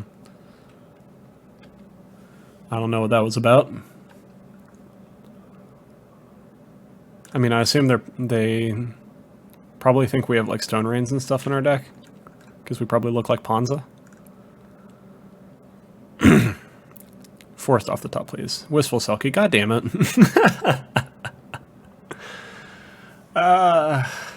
That's so unfortunate. Alright, I'm gonna keep passing.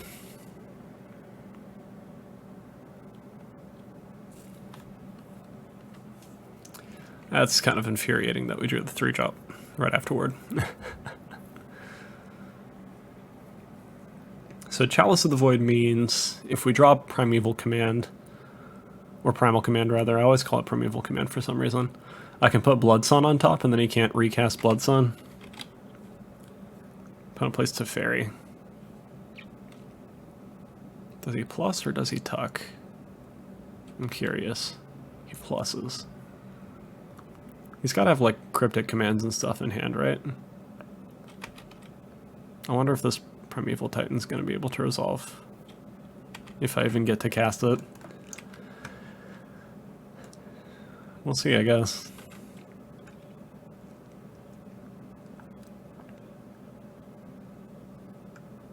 Burning Tree Emissary.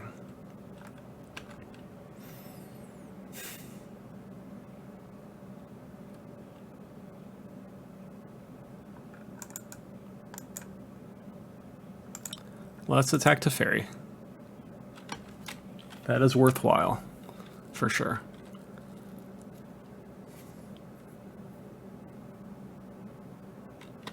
Opponent trades a Ragavan for a BTE. Interesting.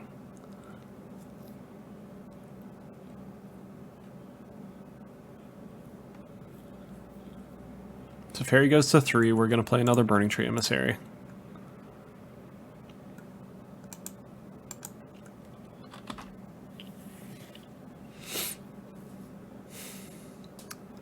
That Blood Sun locking down our fetch lands has been very annoying. We've drawn all 4 of our Wooded Foothills, so hopefully we won't draw the Verdant Catacombs, but there's still 2 of them in there. But yeah, quite a game for us to draw all of the Wooded Foothills. Very unfortunate. 1, 2, 3, 4, 5, 6. So Nykthos makes 6 right now. We would have 8 if we drew Nykthos. Okay, Chalice of the Void's in play. Bucko. That's fine by me.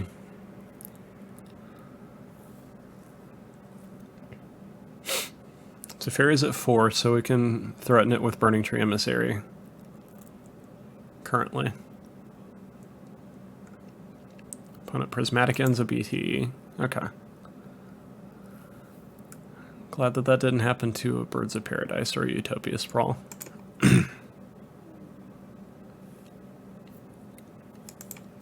Opponent untaps 2 lands.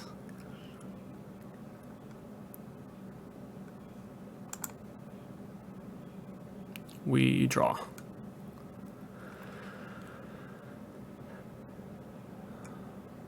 Primal Command. Okay. 1, 2, 3, 4, 5. Let's attack Teferi for 2. See if our opponent wants to do anything about that. I'm concerned that they're going to have a Cryptic Command, but they also just might not. And that would be fine.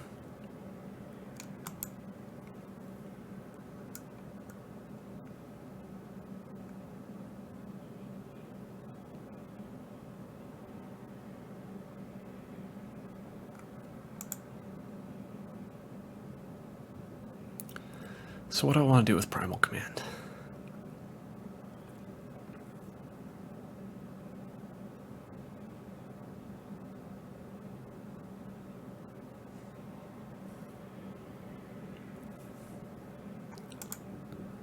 One, 2, 3, 4, 5, 6, 7.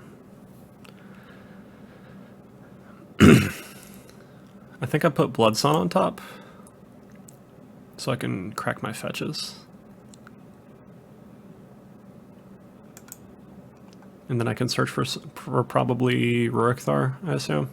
Maybe something else. We'll see. He's probably just going to counter this anyway.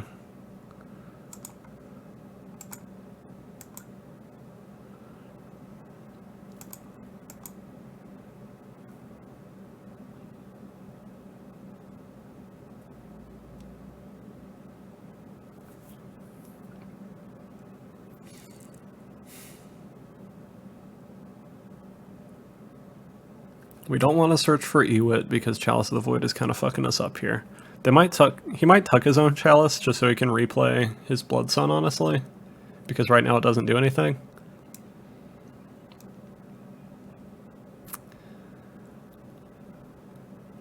But as it stands right now, I kind of think Rurikthar is the right bet. Because then I just have 3 top-end powerful cards to run out in a row, and our opponent has 4 cards in their hand, so they might have a hard time dealing with all of them, hopefully. We will see, of course. I think I start with Rurikthar, since he knows about it, and then probably Primetime into Craterhoof. But we'll see. It depends if our opponent's tapped out. Okay, opponent Memory Deluges. From hand, instead of the one in their graveyard. 1, 2, 3, 4, 5, 6, 7. If we draw land, we can Craterhoof.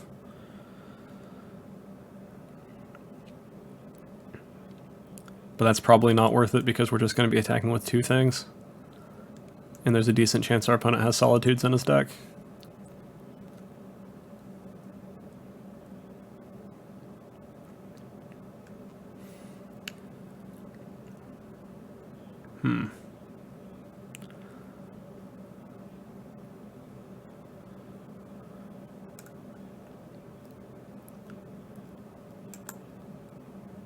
Opponent gets a Flagstone's trigger.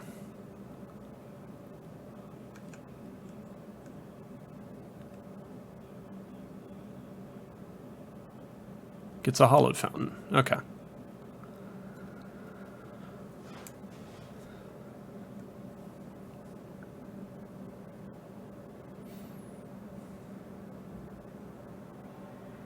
Opponent has 5 mana. Plays another Teferi without activating this other one first. Okay. I mean, that's fine by me if you don't want to draw that many cards.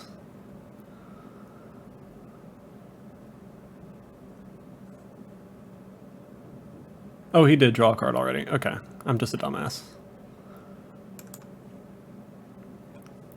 How did I not see that? It's weird.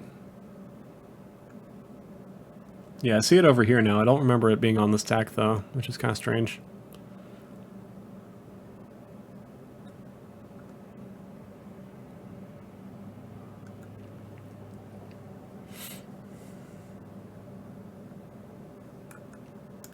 Okay, that's all our opponent's doing this turn. They're going to untap a bunch of lands, though. So they probably have counterspells. I still think leading on Rurikthar is correct. Primeval Titan might actually be a bit more valuable to resolve than Rurikthar in this game, too. Because Primetime... We have enough mana that Primetime can get us Kessig Wolf Run and make, like, Birds of Paradise and BTE actually scary.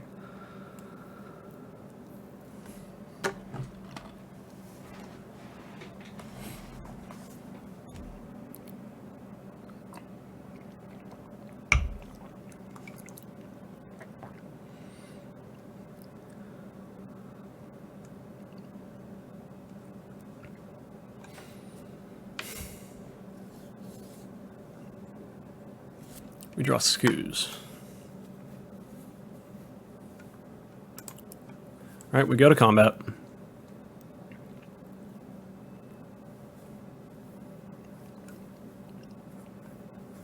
Attack. Tef for 2.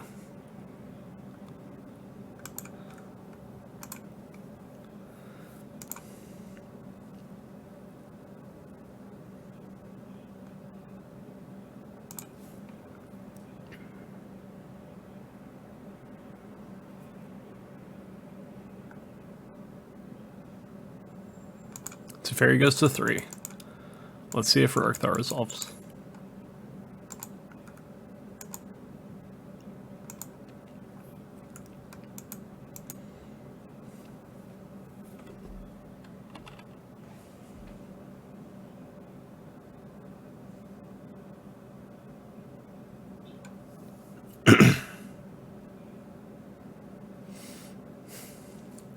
Memory Deluge. Looks like it's resolving.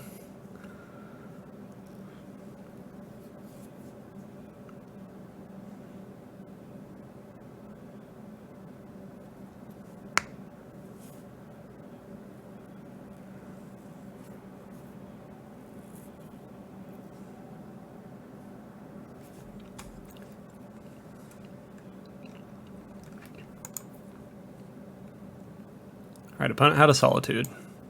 Saw that one coming. They didn't have a counterspell, though. That's kind of curious. Maybe they're not playing that many counterspells. We gain a bit of life.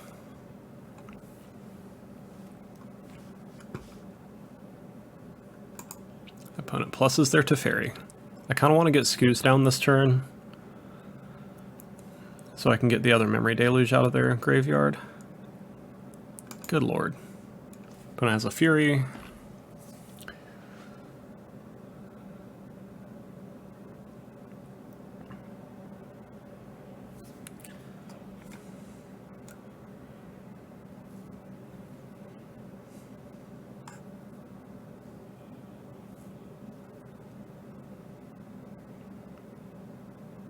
Do I get Primetime or Scoos?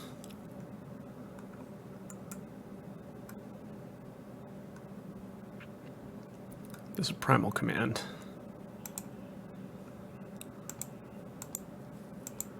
I think I want Primeval Titan so that I can get more mana soon. And then hopefully next turn can be more productive.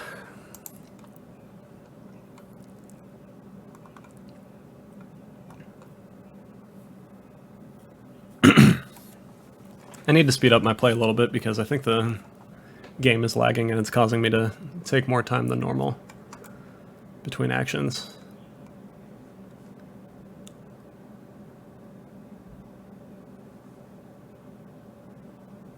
Yeah, it's lagging really bad.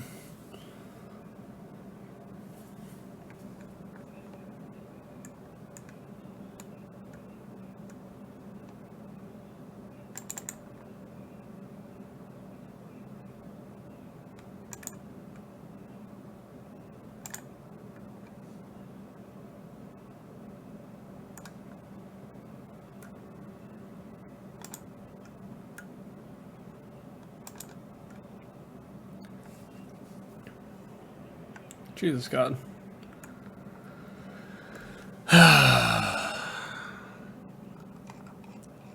What the fuck? Why is it lagging this bad? I'd like to be able to see what's going on, my God.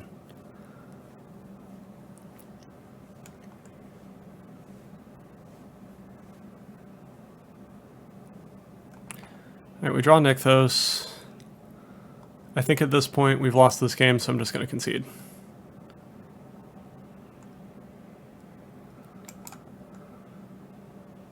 Yes.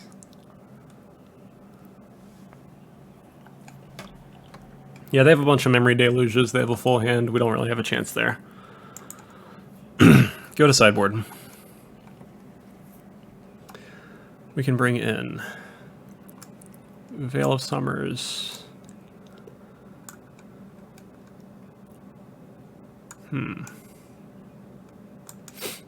I don't know if Scoos is worth it. I don't know if Guy's Blessing's worth it. Collect Roof doesn't do enough. Nature's Claim might be good. Bolt could be good. Let's get rid of... I think Hornet Queen doesn't do enough in this matchup. I think Cursor doesn't do enough.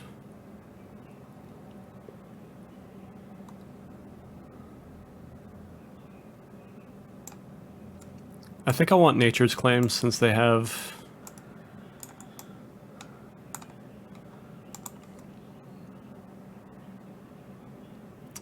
Yeah, I think I want Nature's Claim since they have Chalices in their main deck. It seems like a good choice. Because we can blow up Chalice and we can also blow up Bloodsun with that. And apparently both of those are pretty annoying.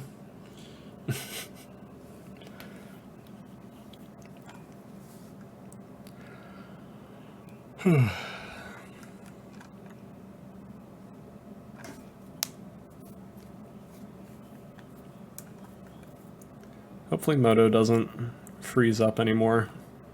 It's been very annoying lately.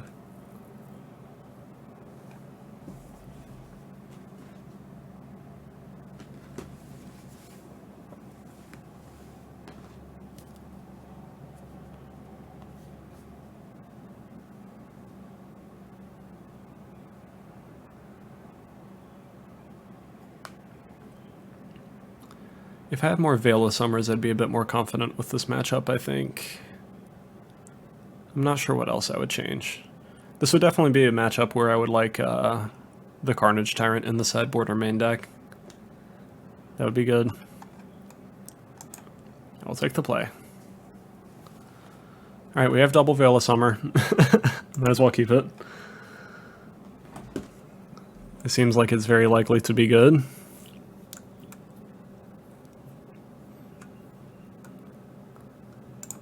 Tap Stomping Ground. Pass the turn.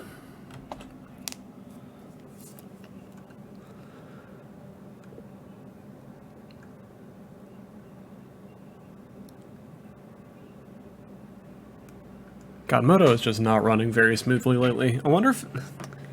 Like, it seems like my internet isn't having issues with anything other than Magic Online. So I wonder what that's about. Play Verdant Catacombs. Fetch. Oh my god. Basic Forest. Tap for a green. Holy shit. Utopia Sprawl up my forest. Hopefully this can lead to a Garruk next turn. I think since they don't have blue mana, I'm just going to run out Skoos now, instead of leaving up Veil of Summer for essentially nothing, since they don't have Thought Seizes. Veil of Summer is just in case they have counterspells. Oh my god. Mana Tithe. You know what, I can't even feel bad about that. I got. Yeah, at least I played around it with the Utopia Sprawl. That'd be a shame.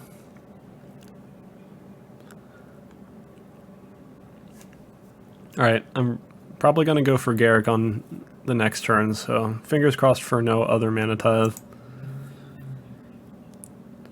But you know what? If they have it, they have it.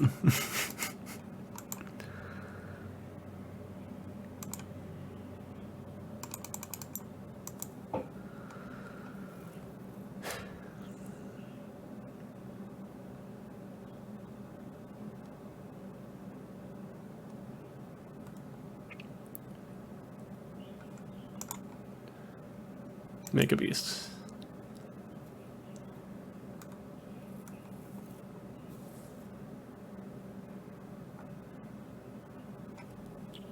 Ugh.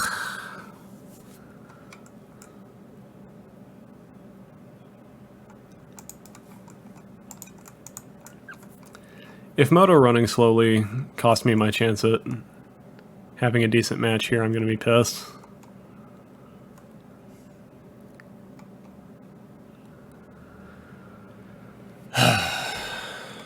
Holy fuck.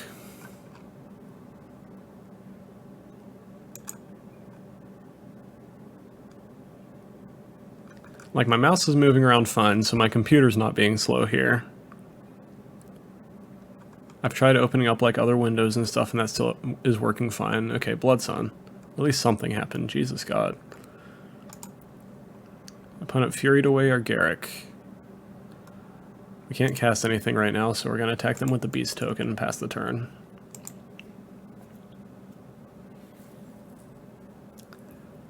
So we have Veil of Summers. We need a land so we can play Primal Command, and we need 2 lands so we can play Primeval Titan.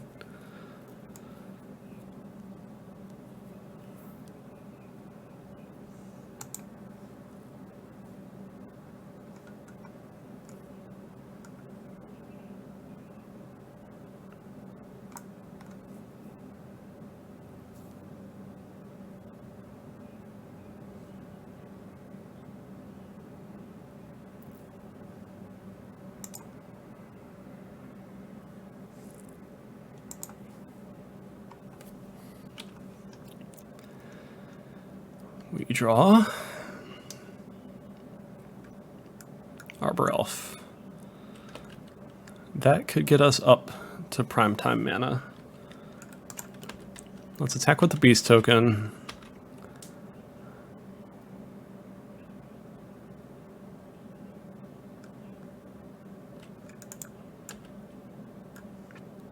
Main phase 2, play Arbor Elf.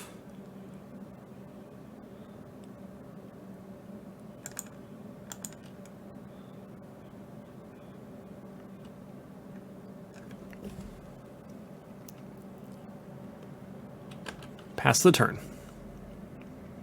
So we could also play Primal Command next turn, hopefully, and then keep Veil of Summer up as interaction. That could be really good.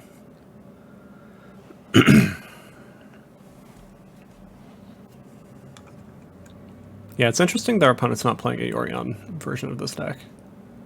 It seems like that would make sense.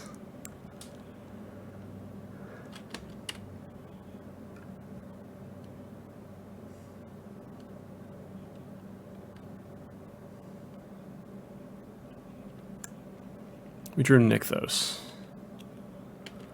Okay. Maybe I play Primeval Titan instead now, since I can play Primeval Titan and leave up Veil.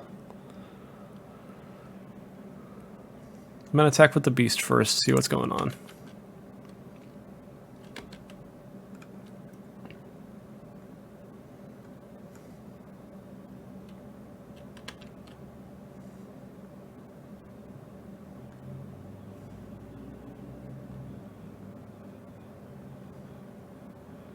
Alright, play Nykthos.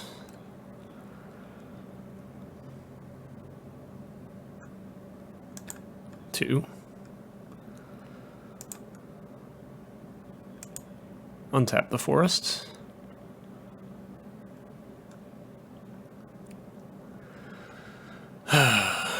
Moto running slow is very, very annoying. Alright, Primeval Titan.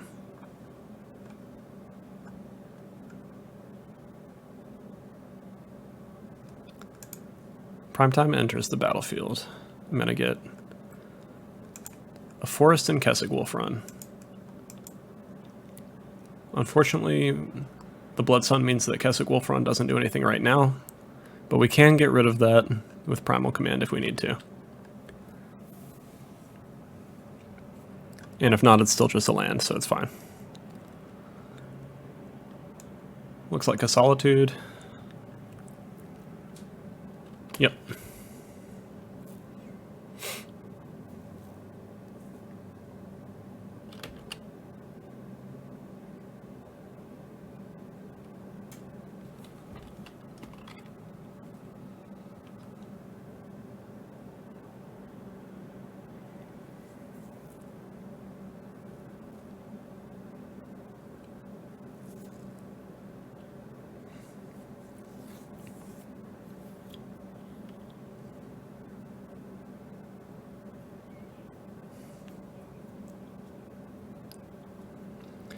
How much mana do we have?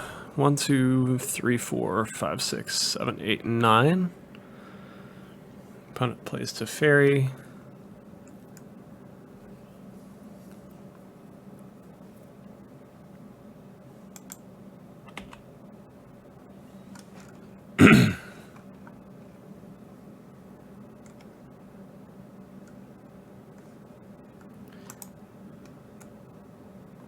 We're going to protect our beast with Veil of Summer.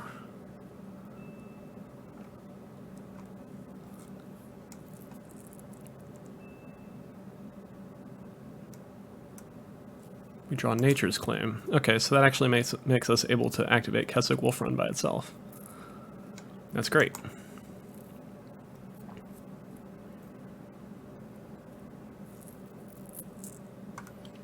Is this just plus X or is it plus X plus X? Plus X, okay. Just one. Sort of what I expected it to be, but oh well.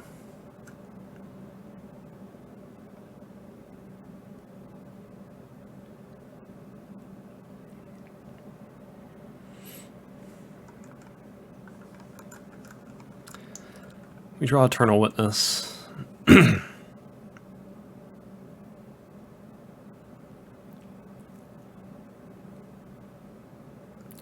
1, 2, 3, 4, 5, 6.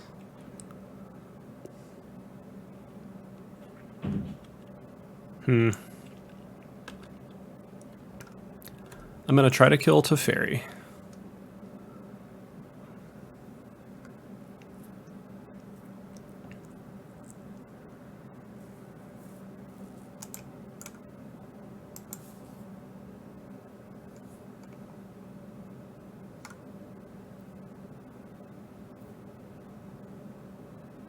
Actually, I'm going to go on that Teferi with both of them, so it's definitely gone. And then I can just grow Arbor Elf if I need to, because our opponent doesn't expect us to have Nature's Claim.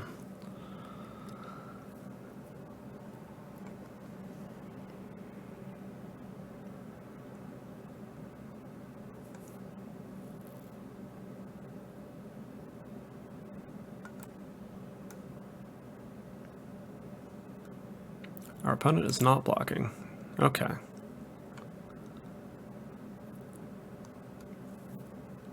Teferi down. I can play Eternal Witness.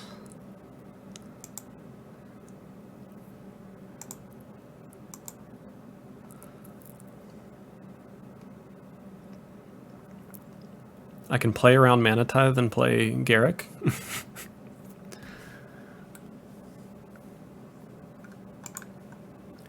Ewit gets Garruk. And I think I can cast Primal Command and start doing the Primal Command lock from there.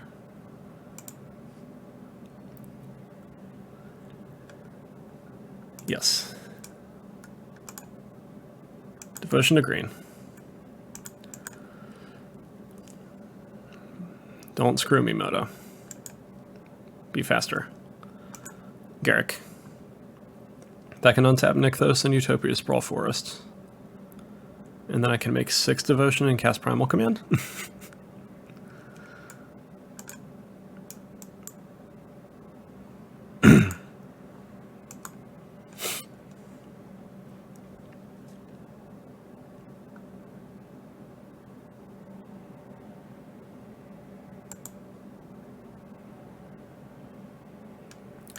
Devotion to green. Yup.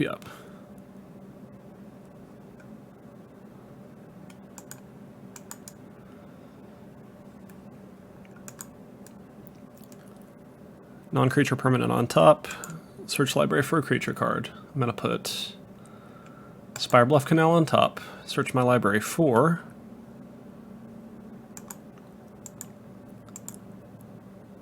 Craterhoof Behemoth, because I just want this to be as fast as possible since I'm all the way down to 5 minutes now.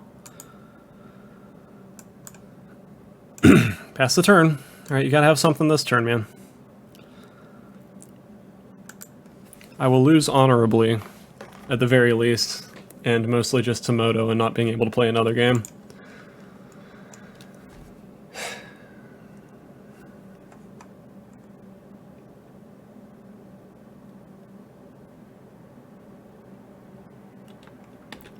Opponent plays Ragavan.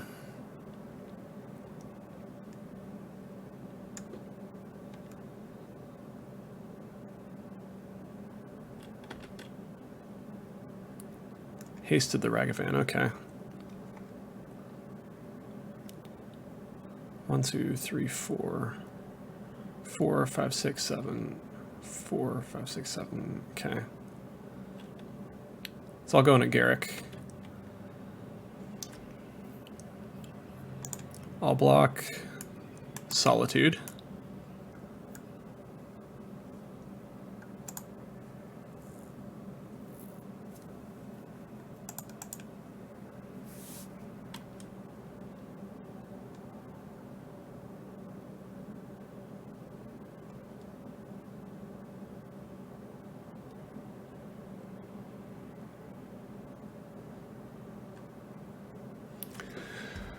Alright, Ragavan gets picked up by Dash.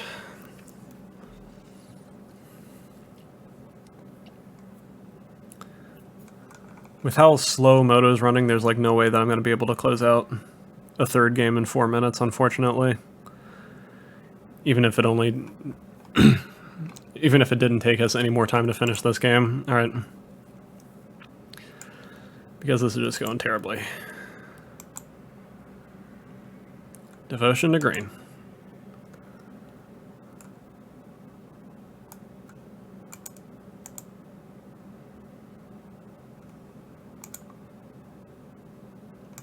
Make a beast.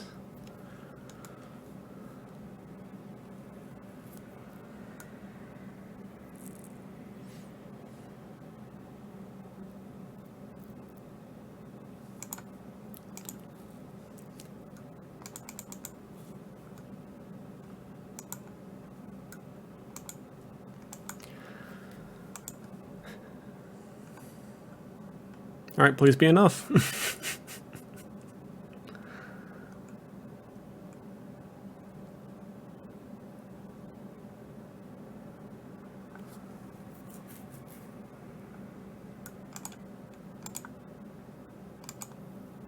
Veil of Summer?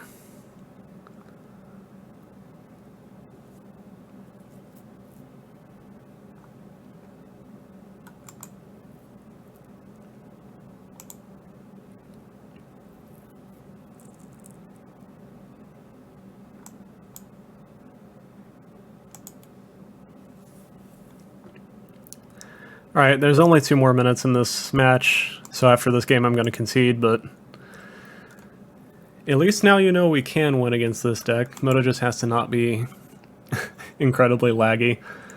I'm going to close out a Moto for a while, let it think about what it's done, and then finish this league later, I think. Hopefully it'll be running smoother.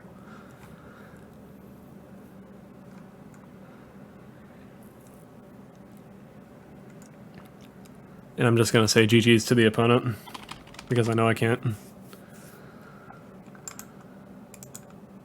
Win 1 more, and concede the game. Alright, see you in the next one. Alright, going into round 4 with Mono Green Devotion, we are 1-2 currently. Although the last one I would say mostly just lost to bad internet. I've restarted the computer, I've fucked around a lot with my power line connection. Let's see. Yeah, this hand seems fine. We'll keep. So hopefully we should be done with that. I'd like to find a more permanent fix though, because I think that it's only going to work for a little while, and then it's going to start getting slow again. Let's go Wooded Foothills. Crack the Fetch. Basic Forest. Arbor Elf.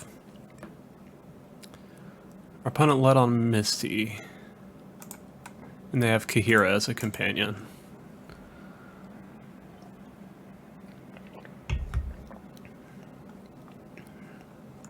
Them playing fetch lands and passing makes me think that this is a like Omnath Elementals deck instead of a control deck, but it could still be a control deck. I could see them playing Misty. Let's see if our opponent lets us do the Arbor Elf Utopia Sprawl thing. We drew Craterhoof, so that's a good, in a little bit type of threat. Sweet. Alright. Oath of Nissa.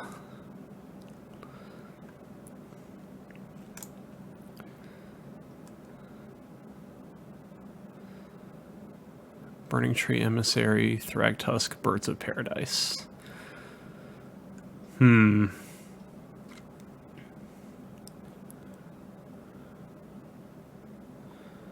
I think I want Thragtusk the most currently. I could see any of those being possibly correct though. Don't need to untap anything, I can just play Arbor Elf.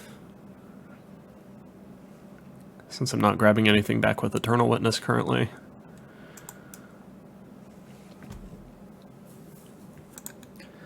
And attack.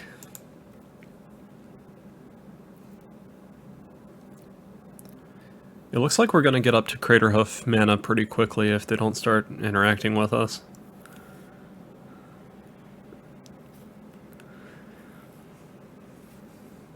Opponent gets Cavern of Souls, I assume naming Elemental. Yep. Alright. So our opponent could have any amount of free stuff, which is the main thing that's going to make their decks carry for us.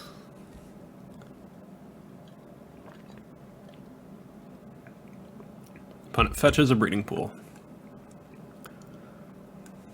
Risen Reef, okay. If they have a Fury or Solitude, they're probably going to do it now so that we don't get extra mana with Arbor Elf. Yeah, there's a Fury, that sucks. At least we have Eternal Witness, so we can Ewit back in Arbor Elf. And then still be up to Thragtusk the turn after. Honestly, it might be a little safer of investment to Ewit back a land. Okay, we have enough lands for... We have enough lands for that anyway.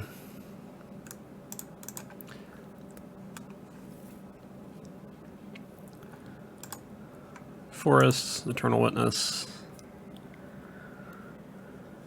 Yep. Grab Arbor Elf. Yep. Yes. And cast Arbor Elf.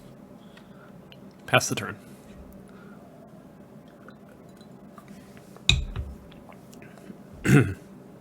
So I think the really interesting thing about this matchup is that it's going to be a deck that is very hyper efficient, but 2-for-1s itself very often, versus a deck that is not incredibly efficient. Still can be pretty fast, but has a lot of things that count as more than one rectangle, just by default, without having to have like Risen Reef synergy or anything like that.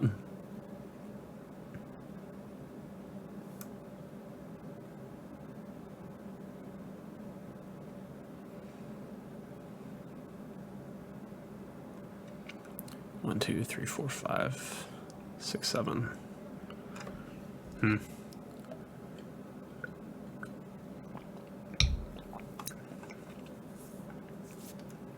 Here's a Fury. Okay. So that's 2 Furies we've seen. Actually, 3 of the Furies and 2 Omnaths. Interesting.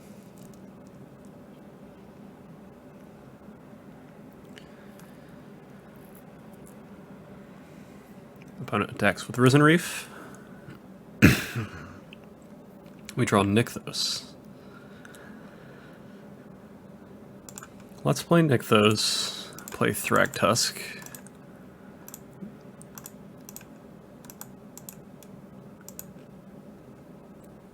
Gain some life, pass the turn.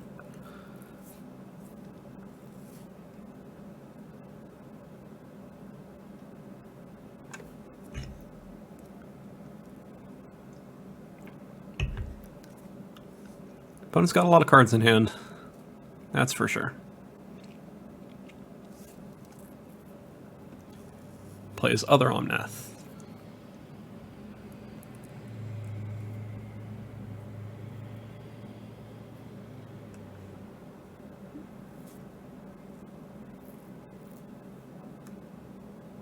Okay.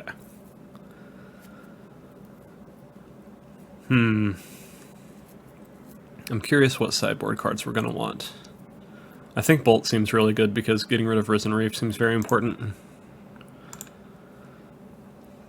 Otherwise, Veil of Summer, I guess, could be good. Kitchen Finks might be good. And Scoos might be good. I'll see what I want to side out, I suppose. I think Rorikthar is a pretty easy side out because they have basically no... They have like a handful of non-creature cards, but it's mostly an Elemental's tribal deck. So old Rorikthar doesn't seem that great.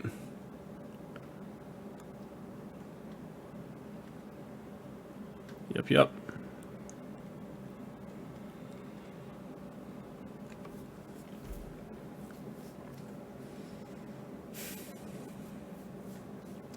Opponent has had a ton of removal for us this game, so I don't foresee us being able to swing this in our favor from here.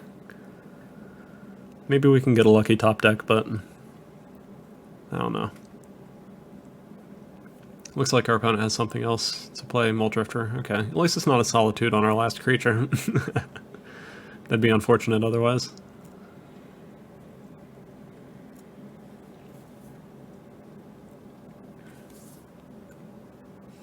Hits us for 5, we will take it. We draw a Wistful Selkie.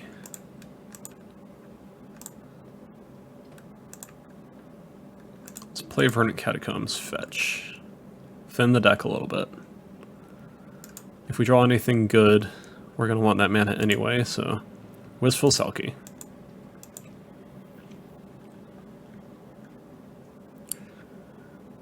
We draw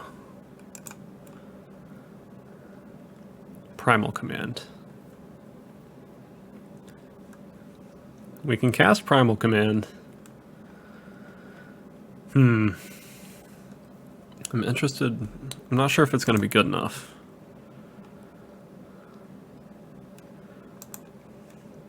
Three, 4, 5, 6, 7, 8. Maybe if I gain life and tuck the top card,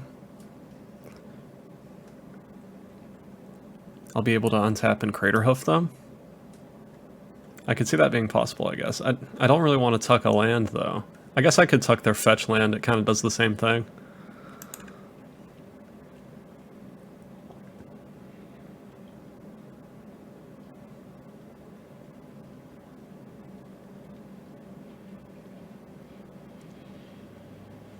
I think gaining 7 is my best way to have a chance to survive getting hit next turn.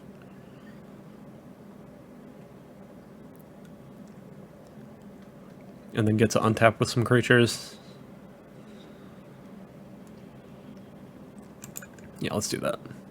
I'm gonna gain 7. I'm gonna put Windswept Teeth on top of your deck.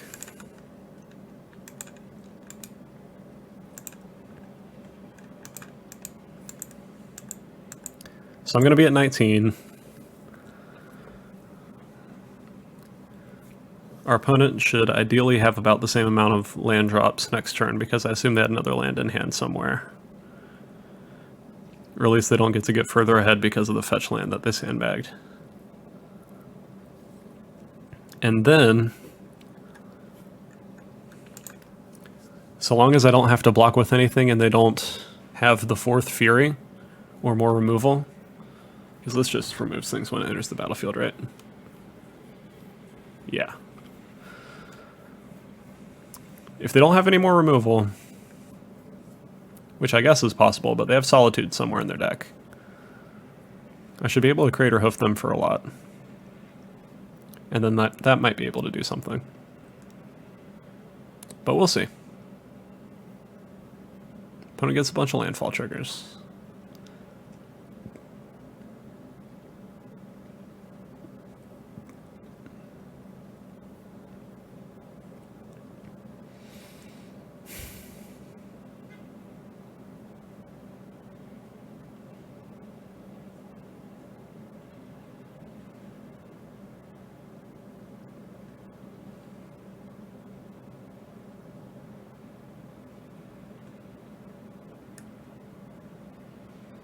What's our opponent got? Solitude. Yikes. That probably gets Wistful Selkie, I assume. Because it's so much mana off of Nykthos for us. It gets Beast Token. Okay.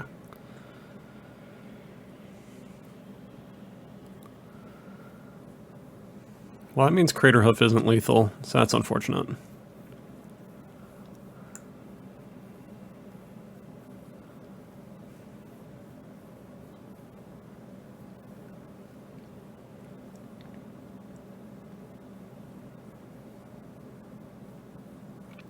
Ephemerate, yikes. Yeah, okay. I mean, I'll see what I draw, but I don't foresee it being particularly useful.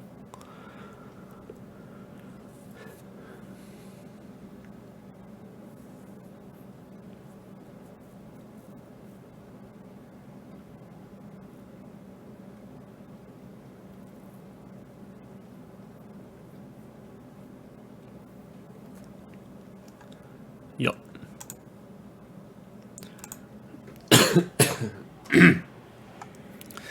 Primal Command, we have way too little life to do anything with it. Alright, concede.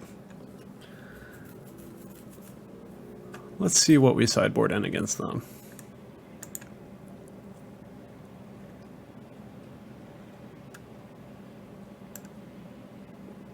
I think Bolt seems correct. Probably all 3 of them. I think at least one Scooz is correct. I think some kind of neutral on.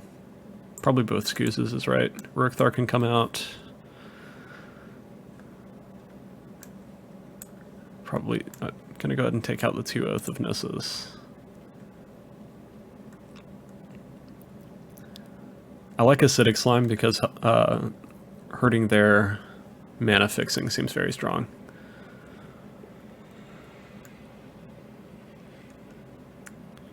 I think I want to cut one Wistful Selkie.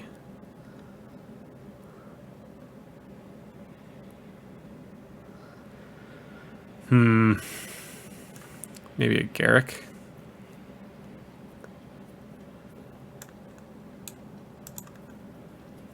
How's that look to you guys? I think that's what I'm going to run with. See how it turns out. Being on the play should help a lot, I think. Let's see. We will see, we will see.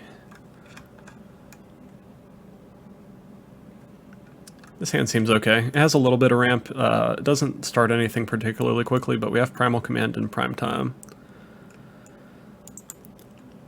So we have somewhere that we're going with all the ramp, at the very least.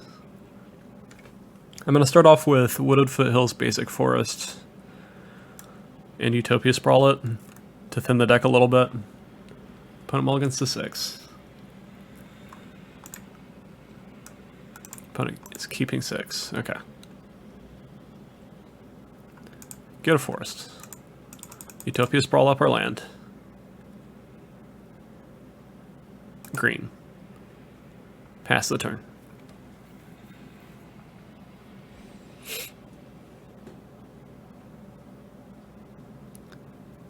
Opponent dittos. Picking red. Alright. We got a lightning bolt.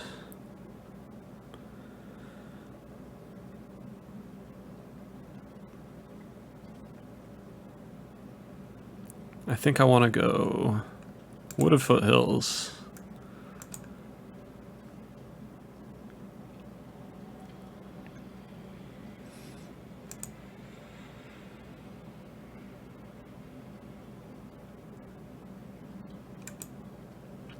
Utopia Sprawl. Here. Red. Okay. Wooded Foothills is going to get a dual land.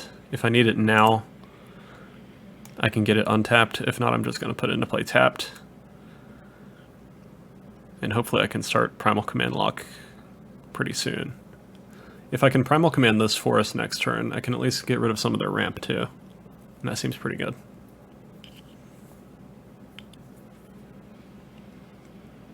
I don't think they have a way to get rid of a basic land. Or at least I'd be surprised about it.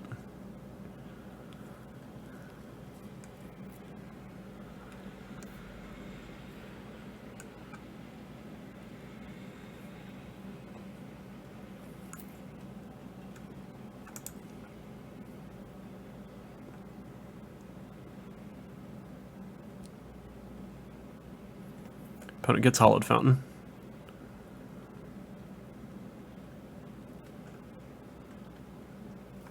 Puts Kahira into their hand. Okay. That's pretty good for us. It means that they didn't do anything on this turn.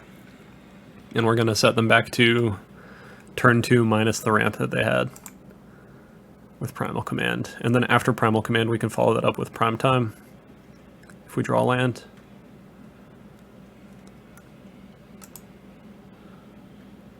We draw Utopia Sprawl.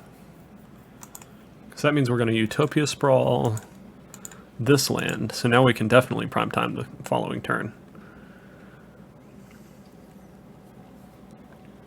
I think I'm going to get Eternal Witness with Primal Command because we can cast Primeval Titan next turn, it gets 2 more lands, and then we have 8 mana. That gets us to Primal Command lock. So, non-creature permanent on top, search for a creature. Target.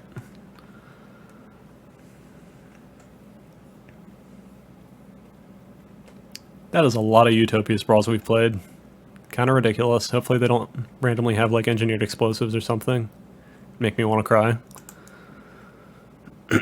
Get Eternal Witness, pass the turn. Primeval Titan gets, I guess, Nykthos Kessig Wolfron. Since we'll have plenty of devotion at that point too.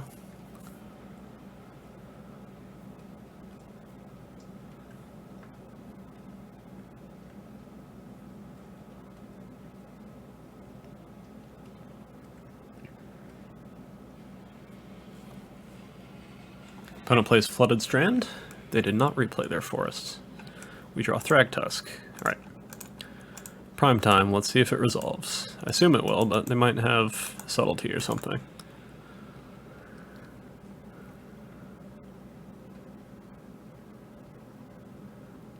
They could have Solitudes, so if there's a decent chance prime time goes away. Get Nykthos, get Kessig Wolfrun. Pass the turn. We have lots of mana now. Opponent fetches.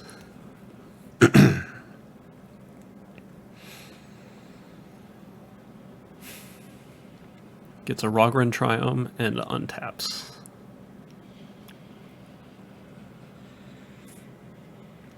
Plays their forest. They pass. Okay. Let's go to combat. We will know for sure if they have a Solitude.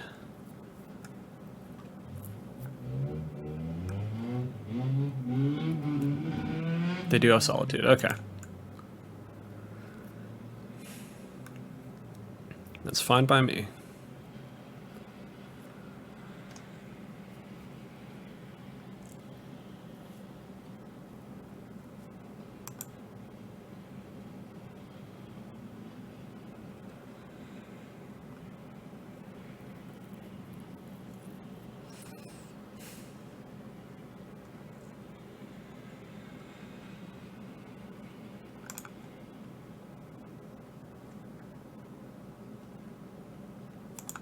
Alright.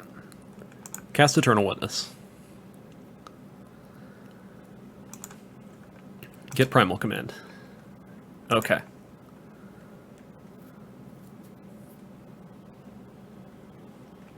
Yes. Forests, Arbor Elf.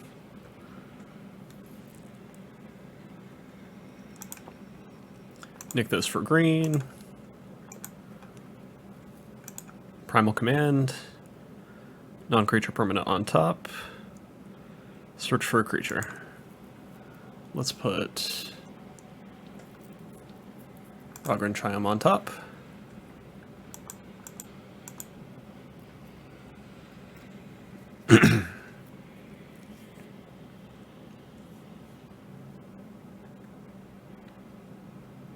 Search for Eternal Witness.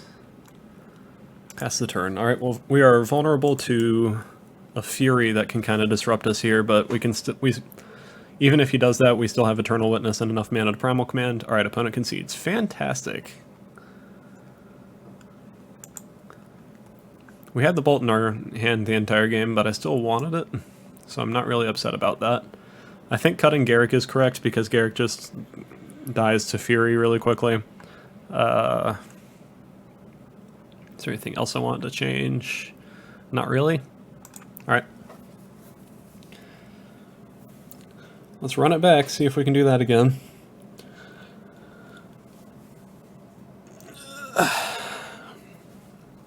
Green land destruction / land tucking spells are very satisfying to cast. I kind of want to do a mono green Ponza deck with Plow Unders and stuff like that. I think that'd be fun. Fun for me, at least, hopefully. If it's fun for my opponent, there's not much of a point.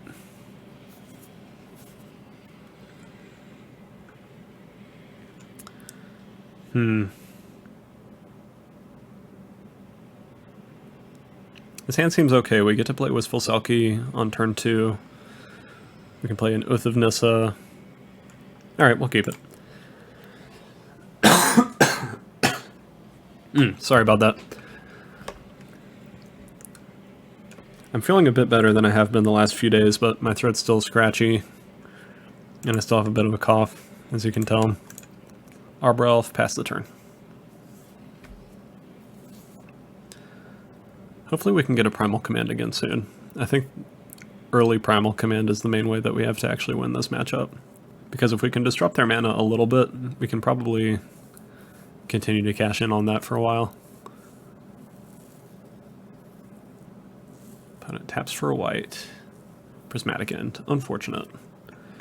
Well, we have Oath of Nissa and Arbor Elf to play, so that's nice at least. Oath of Nissa. BTE, Birds of Paradise, Kessig Wolf Run.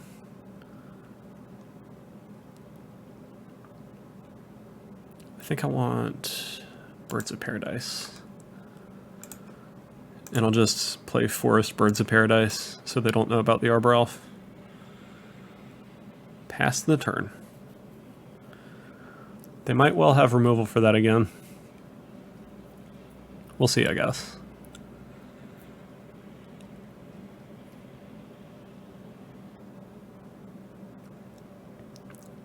Cavern of Souls on Elemental? Yep.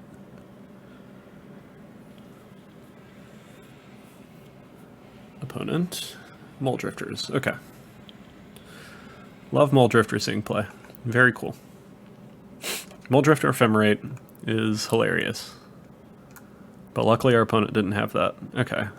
We have a Garruk. That's pretty sweet.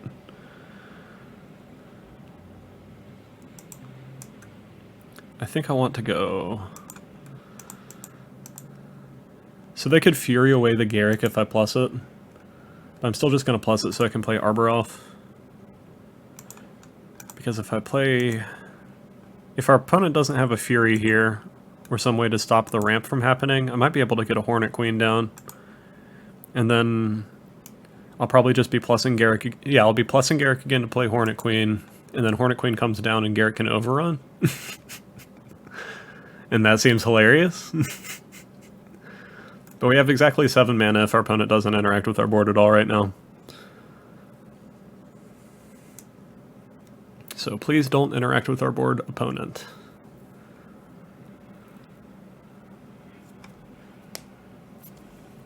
I'll be very cross. Utopia Sprawl. That's mana neutral. They could still have whatever they were going to play. They get red. They have Omnath. Perhaps. 4-color Omnath is good, but I'm not super scared of it right now. They're passing. Okay, no Fury.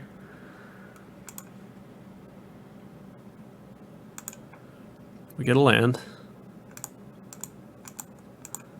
Go ahead and fetch with it. Gonna get Stomping Ground untapped. I want to make sure I have red mana in case I draw a Bolt. Plus Garruk. Untap, untap. Alright, let's see if they have a counterspell for Hornet Queen or something. Hornet Queen seems really good in this matchup.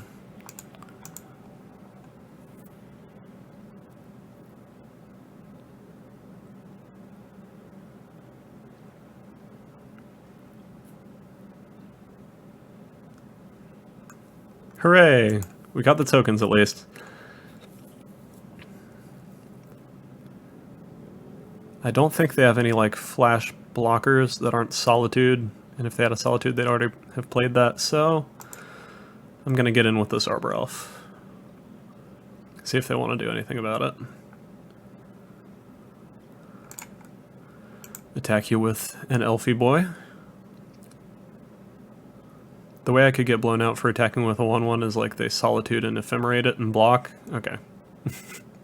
Well, thank God they didn't have that. Although I feel like if they had Solitude Ephemerate, they would have gotten rid of both my mana dorks last turn.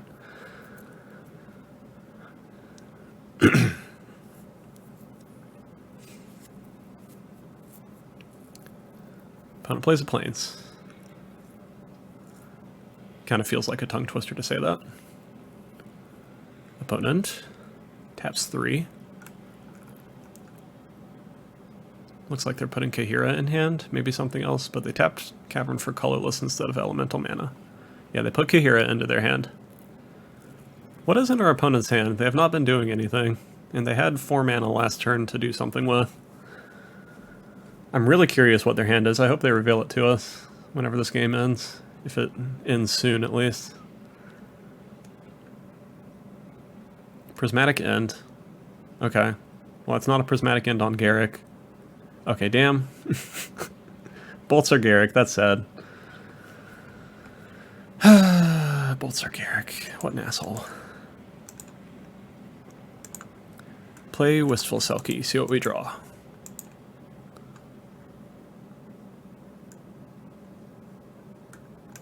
I mean, we can still attack for a lot with Hornet Queen at least. We draw Primal Command. Sweet.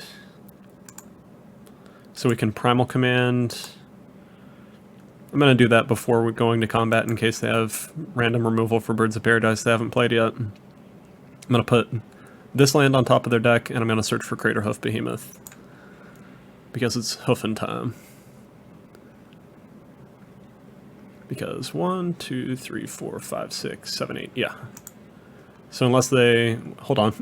I almost did an oopsie. Although that would have been hilarious, I would have been very upset about it. Target non-creature permanent on top, search your library for a creature. Okay. This non-creature permanent. Show you my Craterhoof Behemoth.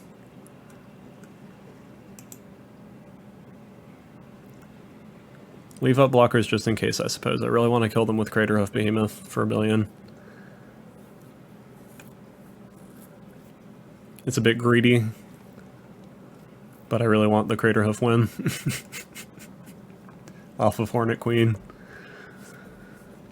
With some very, very big bugs. Seems fun. If they disrupt our Craterhoof somehow, we still have Eternal Witness and can get back either Primal Command or Craterhoof Behemoth. Opponent plays Kahira. Has 1 mana. Plays Breeding Pool, has 2 mana.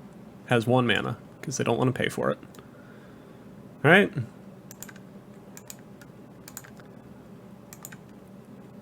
Untap 2 lands.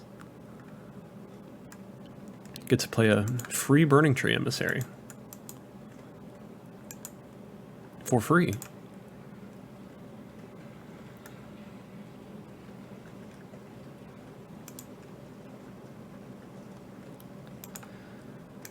So hopefully they don't have like a Holy Day randomly. Pretty sure that's the only thing that they have that at 1 white mana that they might have. Holy Day sees fringe play. I've seen it. Sure, it's in like ad nauseum, but counts. Alright, attack with the team. GG's? Hooray! GG's to our opponent. Those were some big ass boys. See you in round 5. Hopefully we can get the 3-2. Alright, final round. With Mono Green Devotion. We have Arbor Elf, Garrick, Burning Tree Emissary, and Nykthos in this hand. So we have a decent ramp package. We need a payoff now. Let's see. Our opponent's playing a Giganta deck. Take your bets what it's going to be. Let's see. I'll keep this. We definitely want these 5 cards. The other 2 lands I can take or leave, but... Okay. Opponent goes Forest Utopia Sprawl.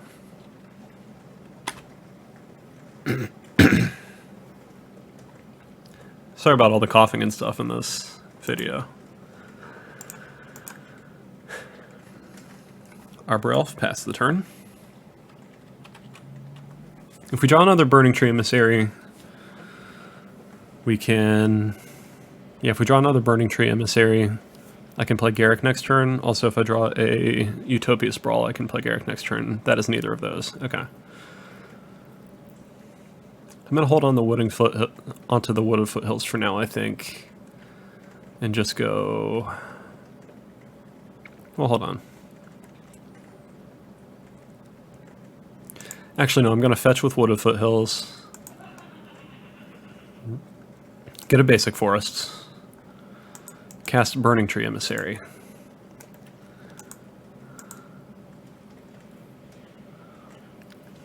Get some mana. Untap a forest. Cast Eternal Witness. Pick up Wooded Foothills. Now I have a bunch of devotion for Nykthos next turn.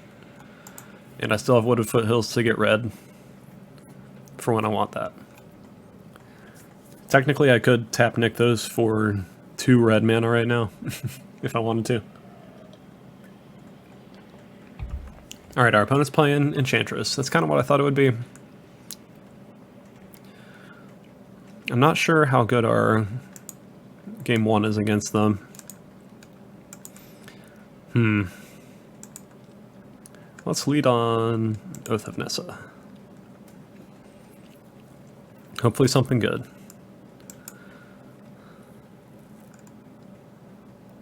Got a Burning Tree Emissary and a Kessig Wolf Run. I kind of think I want Kessig Wolf Run more. Just because it represents more damage.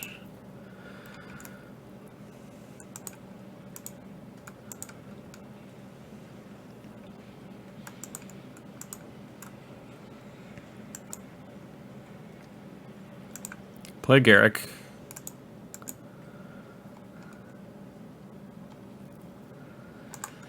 Make a beast.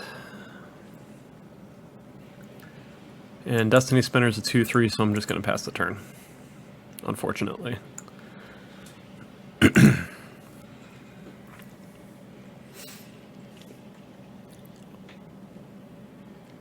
One, two, three, four, 5, 6, 7, 8.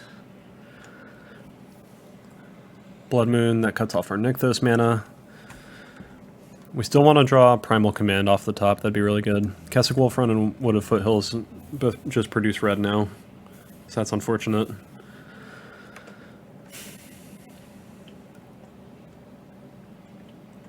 There's another Nykthos. Play a Forest.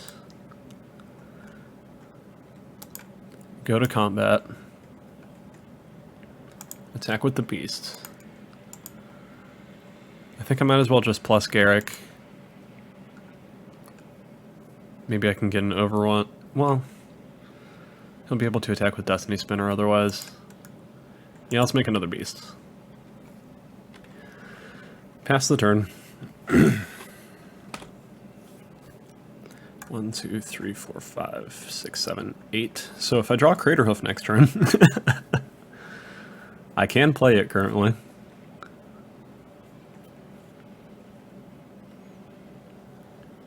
Until their stuff gets Shroud, we still have play against the Enchantress deck. But if they have Shroud and protection from damage, we're fucked. But we have super secret sideboard tech of Fracturing Gust to destroy all enchantments. So hopefully I'll get to use Fracturing Gust. Because I was kind of hoping that I'd be able to use it against either an Affinity deck or a Enchantress deck, just because I have it. Enchantress's Presence, drawing a bunch of cards. Yep. They have a green and a white. On Thin Ice. Okay. Probably Beast Token.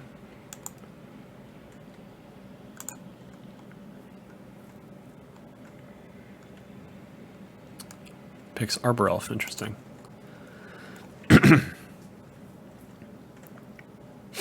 That gets us off of possible Craterhoof next turn, unfortunately. Okay. They have 1 layer of Shroud, they don't have double Shroud yet, and they don't have protection from damage yet, so I still have hope, technically. But I assume that game 1 is really rough for most things against Enchantress, unless you're just packed with enchantment hate randomly. Which most things probably are not. Okay, there's Birds of Paradise.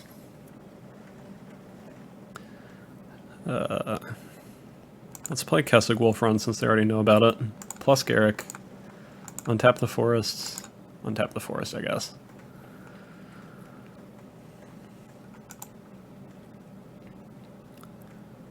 Attack for 3.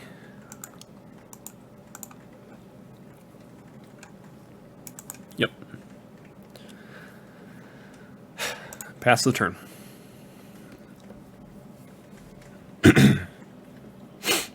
Alright, come on. Nothing and then Craterhoof off the top. That would be great. I'm just going to hit 6, so our opponent can do whatever they need to do, since we don't have any responses right now. Sterling Grove, there's Double Shroud, and they can tutor with Sterling Grove, so they're probably just going to have protection from damage now. I'll let them complete the lock, I suppose, but, I mean, they have it on board, they just have to do it.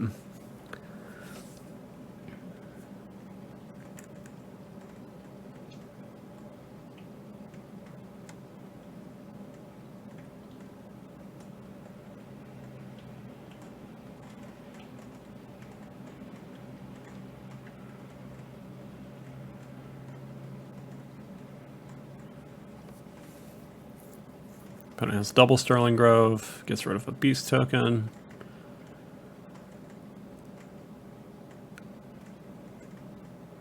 Has a Destiny Spinner, draws some more cards. It doesn't look like they're giving themselves protection from damage yet. And as long as they're not doing that, we are a good top deck away from possibly winning.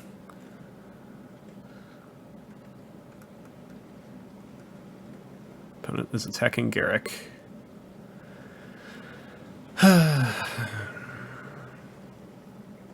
Unfortunately, we have to block, because we need the mana from Garruk.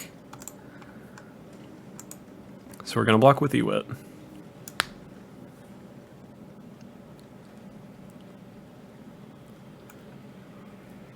Opponent discards a bunch. Emrakul shuffles in, that's fine. We draw a Nykthos again. Play Wooded Foothills. Make a beast token. Pass the turn. So now as long as we keep Garruk alive, we don't necessarily need Birds of Paradise, although it would be nice for Craterhoof Overrun.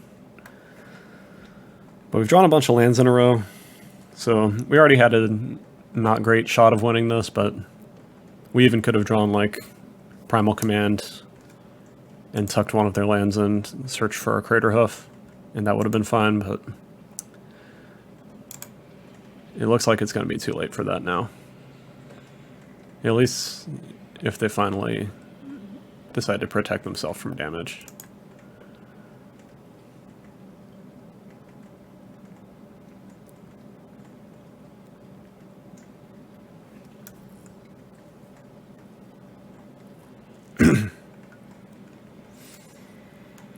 Three, 4, 5, 6, 7, 8. So I don't even need Garruk to survive at this point. I just need Birds of Paradise or Garruk. And I guess I'd rather have Birds of Paradise, since it adds to Overrun. But play Sterling Grove, draw some cards, yep. So this only checks when you activate it? Huh. Interesting.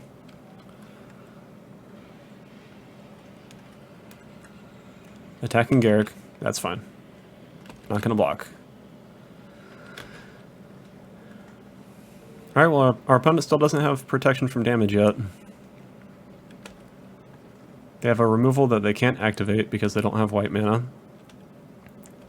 Craterhoof off the top, please. That'd be great. Draw? Draw Craterhoof, please? Ah, damn it.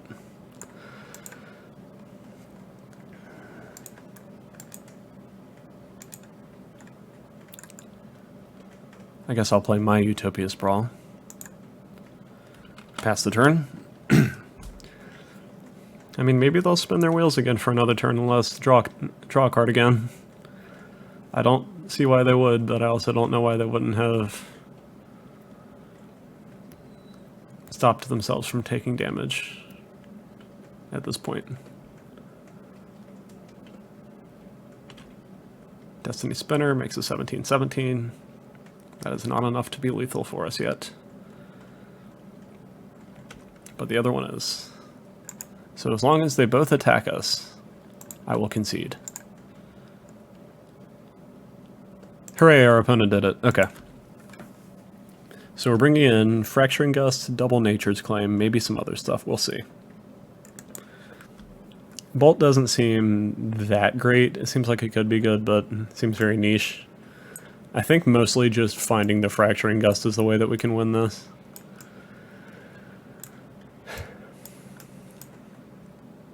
I think I want to get rid of maybe just like 2 Oath of Nisses and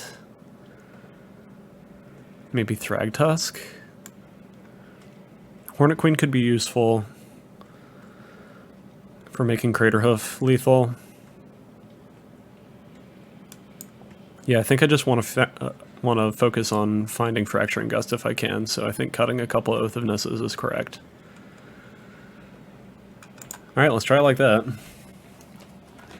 I also think if we can just get to a fast enough start and get Primal Command started pretty quickly, we can punish them because they play a lot of land enchantments.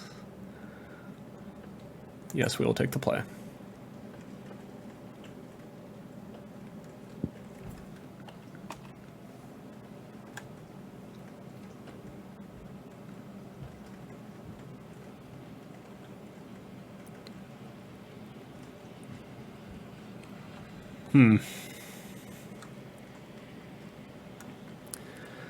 There is pretty much no ramp in this. Our opponent's deck's pretty slow. But we're relying on Nykthos. We don't have any sideboard cards. I'm going to mulligan it. Well, we have the Fracturing Gust. Kind of own ourselves with the Utopia Sprawls if we cast it, but I'm going to keep it because Fracturing Gust is funny. And I'm going to get rid of, I think, Scoos. So hopefully we draw more lands. If we draw one more land, at least in theory, we can play Garruk, and then Garruk can untap 4 mana worth of lands. Blood Moon could also own us here because of turning our Utopia Sprawled land into a mountain, but as long as we have the Fracturing Gust in our hand, hopefully we can eventually cast it, since our opponent's deck is a little slow. And then we might be able to close out the game from there. I hope.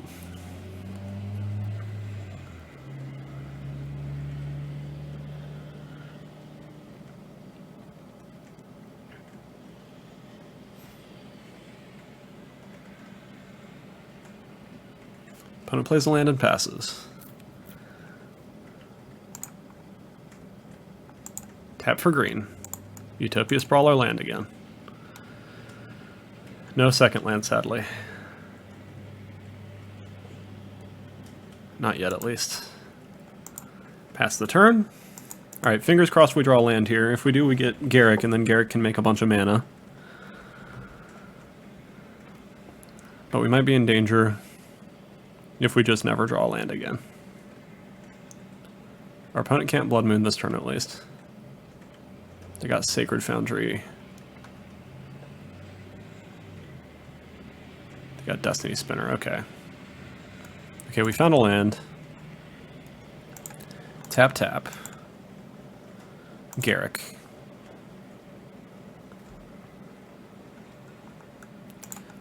Make a beast.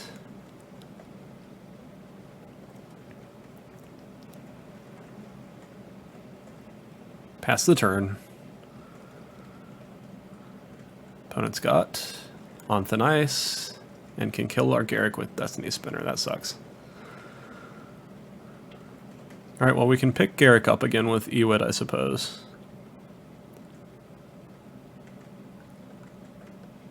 We draw Primal Command. So we are going to pick up Garruk, because we can't cast the Primal Commands yet. If we draw more mana, we have lots of things to do.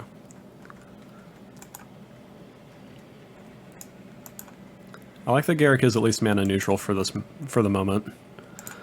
And it looks like our opponent doesn't have a Blood Moon, because I think they would have just ran it out to fuck us up with Utopia Sprawls. So hopefully they don't draw that for a little while. Alright, they play Enchantress's Presence, and they play Sanctum Weaver.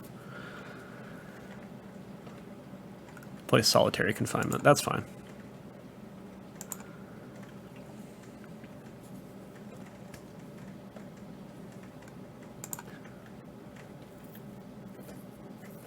Wooded Foothills.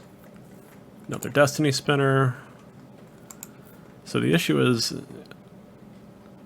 I'm incentivized to Fracturing Gusts more quickly.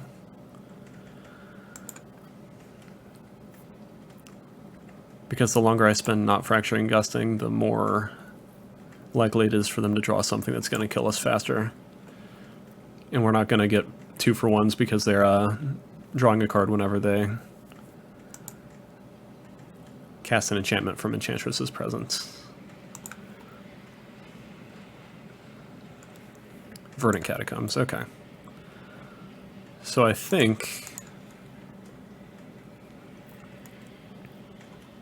the play is going to be get a forest.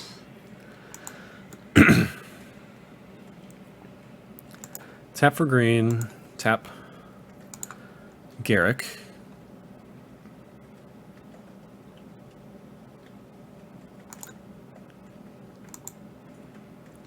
Untap you. Do I just Fracturing Gust now? Maybe I do. It leaves them with only 2 cards in hand. We lose 2 Utopia Sprawls, but they lose their entire board. I mean, fuck it, right? I still have Garruk in play, so I have 5 mana next turn. All right, YOLO. Fracturing Gust, haha. All of your things are enchantments. I gain a shit ton of life also, but hopefully that won't matter. Attack for 2.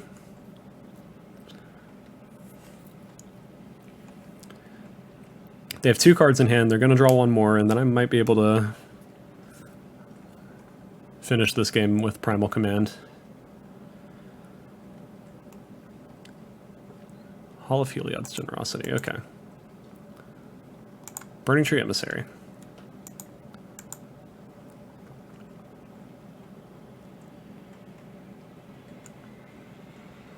Okay. Untap 2 lands. Tap, tap.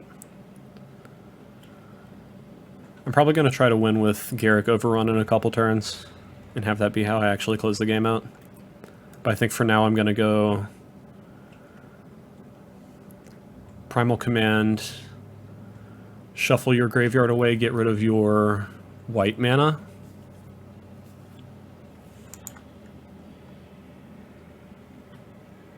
Yeah, I think that seems pretty good. Target player shuffles the graveyard into play. Yeah, because otherwise they're going to be able to Hall of Heliod's Generosity their stuff back. Non-creature permanent on top of its owner's library. Target player shuffles their graveyard. Okay. That and you. Tap.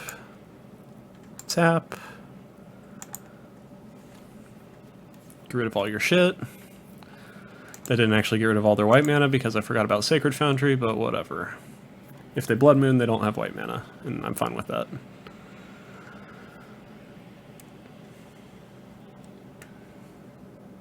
Let's see what they do this turn.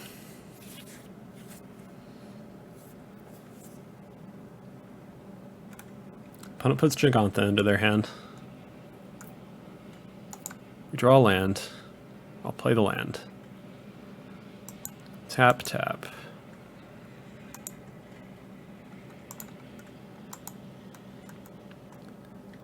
Untap 2 lands. Tap, tap.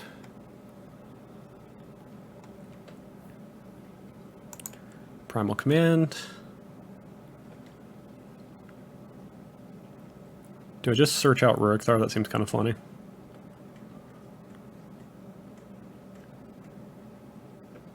I guess they could get the protection from damage thing again, so I should really get Acidic Slime.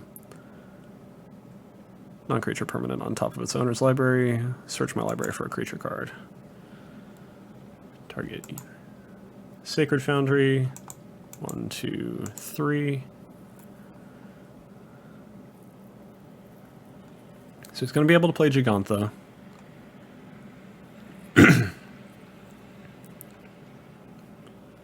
But there's a decent chance that's all he's going to be able to play.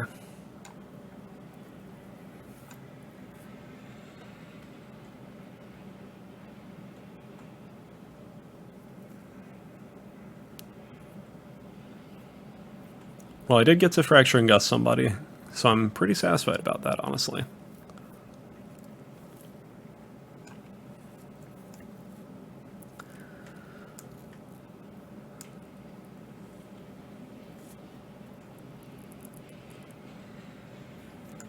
Search for... So he's going to play Gigantha and have a big boy. Maybe I just want to get Rorikthar. Yeah, Slime seems pretty good too. I don't know.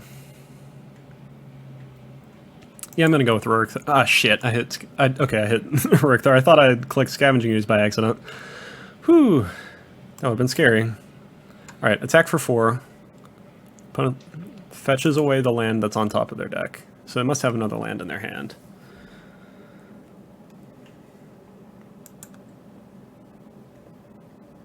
Attack for 4. Opponent goes to 9. If I can resolve Rorikthar, they have 2 spells that they could cast. And that's hilarious. Alright, let's see if our opponent can do anything this turn. I know they can most likely at least play their Gigantha, but I doubt that that's enough. Okay, they played Gigantha. They got a 5/5.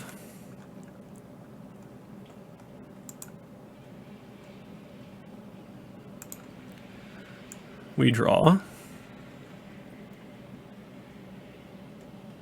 an Arbor Elf. Alright, well, we're playing Rorikthar.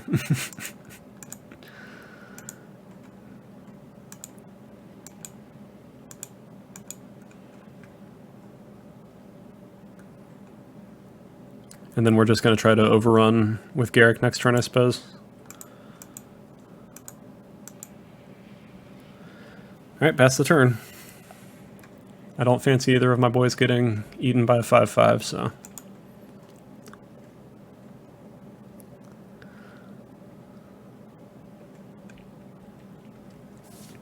Okie dokie. What's our opponent got?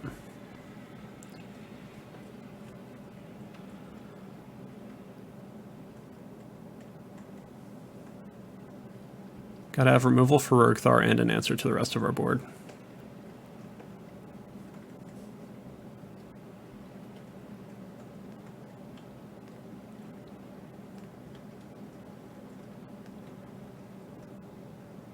Hooray! Alright, cool. Just gotta try to do that one more time. That was with a really sketchy opening hand too, where basically Fracturing Gust is the only reason that we kept it. Let's see if we can do the same thing.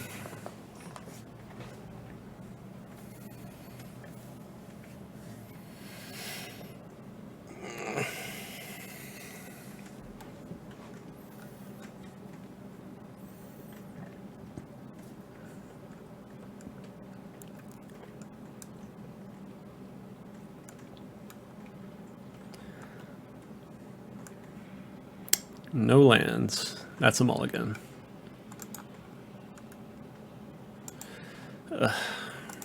I'm not going to go down to 5, but I am disappointed by this hand. Get rid of a forest.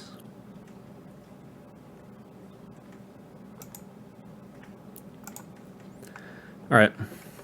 Well, we have a decent amount of ramp. We don't have any payoffs. We're a real, like... We're like a Planeswalker or any other kind of engine, like Primal Command, so... We have a lot of live draws, is the nice way that I can put this hand, I suppose. Because we can have up to 5 mana on turn 3, it looks like. Scoos. Not bad. Let's play Arbor Elf, pass the turn.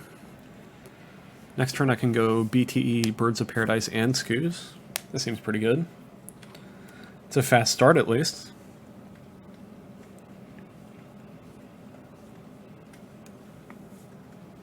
Opponent plays Enchantress's Presence.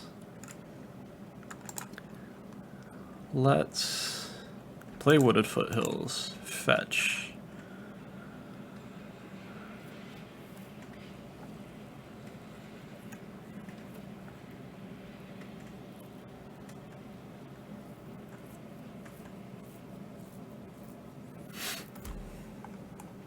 Get a basic forest. Burning Tree Emissary.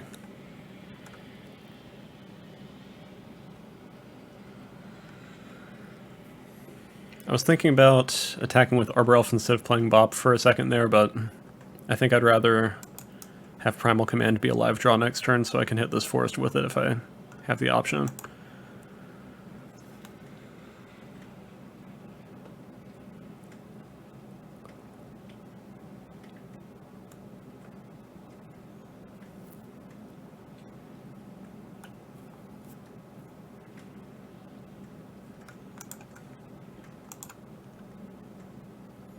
I could be nice and untap their Utopia's Brawl Forest. That way at least one of us would be doing that.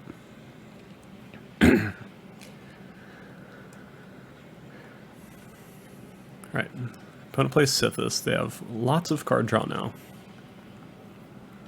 I would love to draw Fracturing Gust again soon. That'd be very sexy. There's a Fracturing Gust somewhere in the top 51 cards of my deck. So maybe I can draw it. We draw Nykthos. Alright, that's a shit ton of mana at least.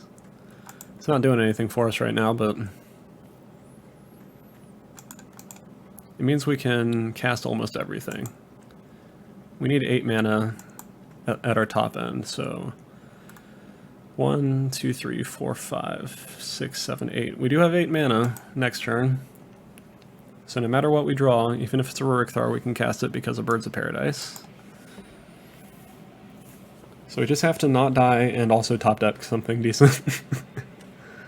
Curse of Silence, what does this do? Choose a card name.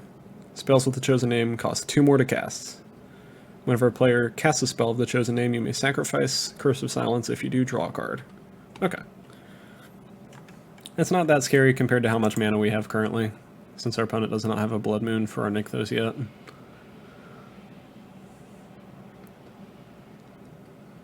Name's Fracturing Gust. Alright, I mean, yes, I'm absolutely casting Fracturing Gust if I draw it. Especially since my opponent's getting so many cards for each enchantment that they're playing right now. They're still going to have a full hand even if I Fracturing Gust. It's going to be really unfortunate, but can't do much about that. That is the really powerful thing about the Enchantress deck, even if you back to nature or blow up all the enchantments somehow. Another Curse of Silence. Wonder what they name with this one. I could just surprise kill them if I draw a Crater Hoof, I think. I'm pretty sure. Opponent names.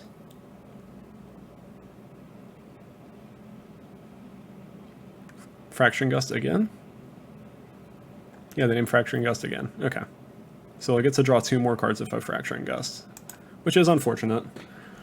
But I think it just means that if I did have Fracturing Gust in this scenario, I'd wait till they were trying to kill me and then blow up their entire board.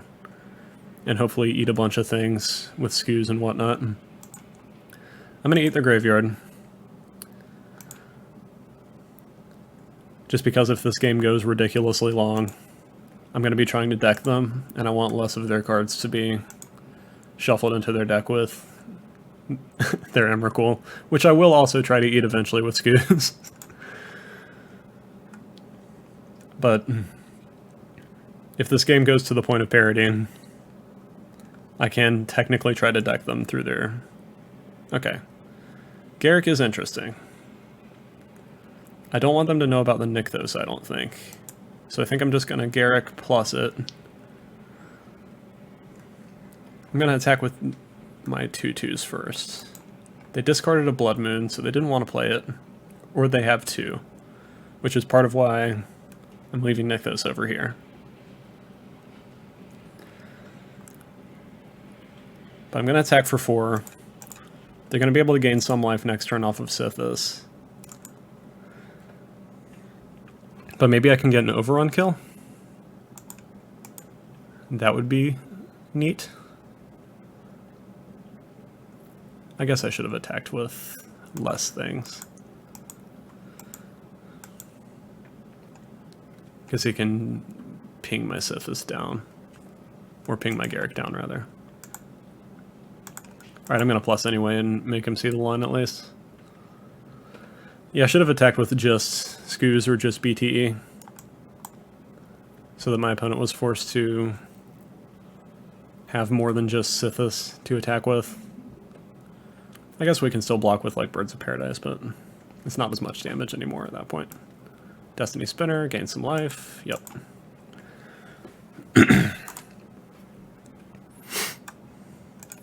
Yeah, Overrun's still threatening, I suppose, because it deals 9 damage on top of whatever power of the creatures I'm attacking with is. So 9, 10, 11, 12, 13, 14. And then they can block, but it has trample.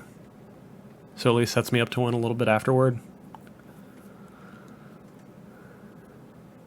Opponent has a lot of mana. That is pretty scary.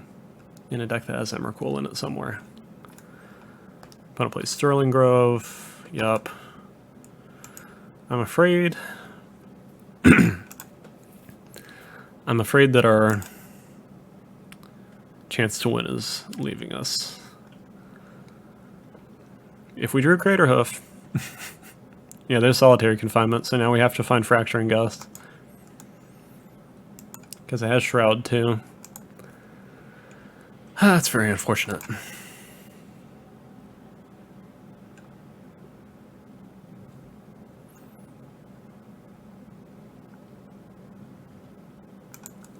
Opponent makes a big boy with Destiny Spinner. I assume is attacking Garrick with the 10-10. That might just be attacking us. It would make sense too. Attacking us. Attacking Garrick. Us Garrick, us Garrick, us Garrick. Okay. Well, I'm not going to protect Garrick since it's going to die anyway. I don't have a reason to protect myself from just one. So that's fine.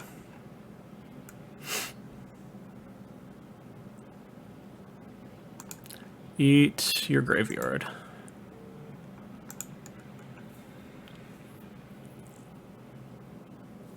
Alright, now I need Fracturing Gust off the top. I can still cast it because of Nykthos being a shit ton of mana. I'm pretty sure, at least. I don't want to count it just in case it's not true. If my opponent discards Emrakul, I'm eating it for sure. Okay. Opponent discards Sithis. That's interesting.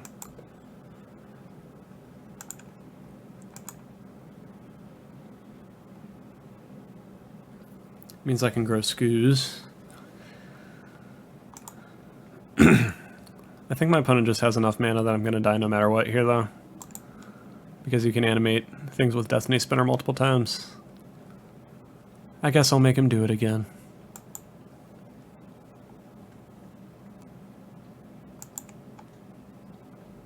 I'll show him that I just have a Nykthos and no Fracturing Gust this game.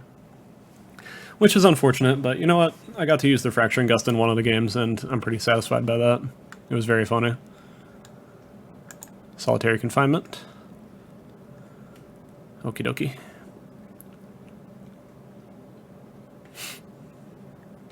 Opponent shocks down to 13. Taps for a bunch. I assume animates 3 or 4 things with Destiny Spinner. Cast an Emrakul, okay.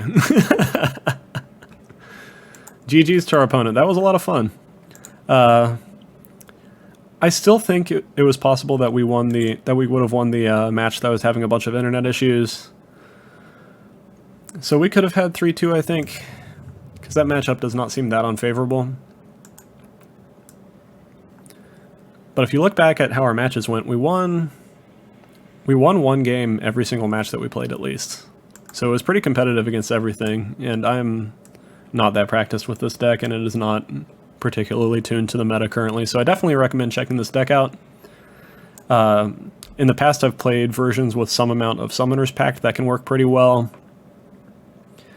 More Selkies up to 4 can be pretty fun too, because it's just very good with Nykthos. Playing Gut Shots instead of Lightning Bolts in the sideboard is hilarious. So I definitely recommend checking it out. If there are any changes you make to it that work really well for you, I'd love to see those in the comments. And I'll see you again soon, hopefully. Hey everyone, Shoenice again. Well, basically, go subscribe to Tezzey's YouTube channel. And for those who made it to the end of the video, thank you.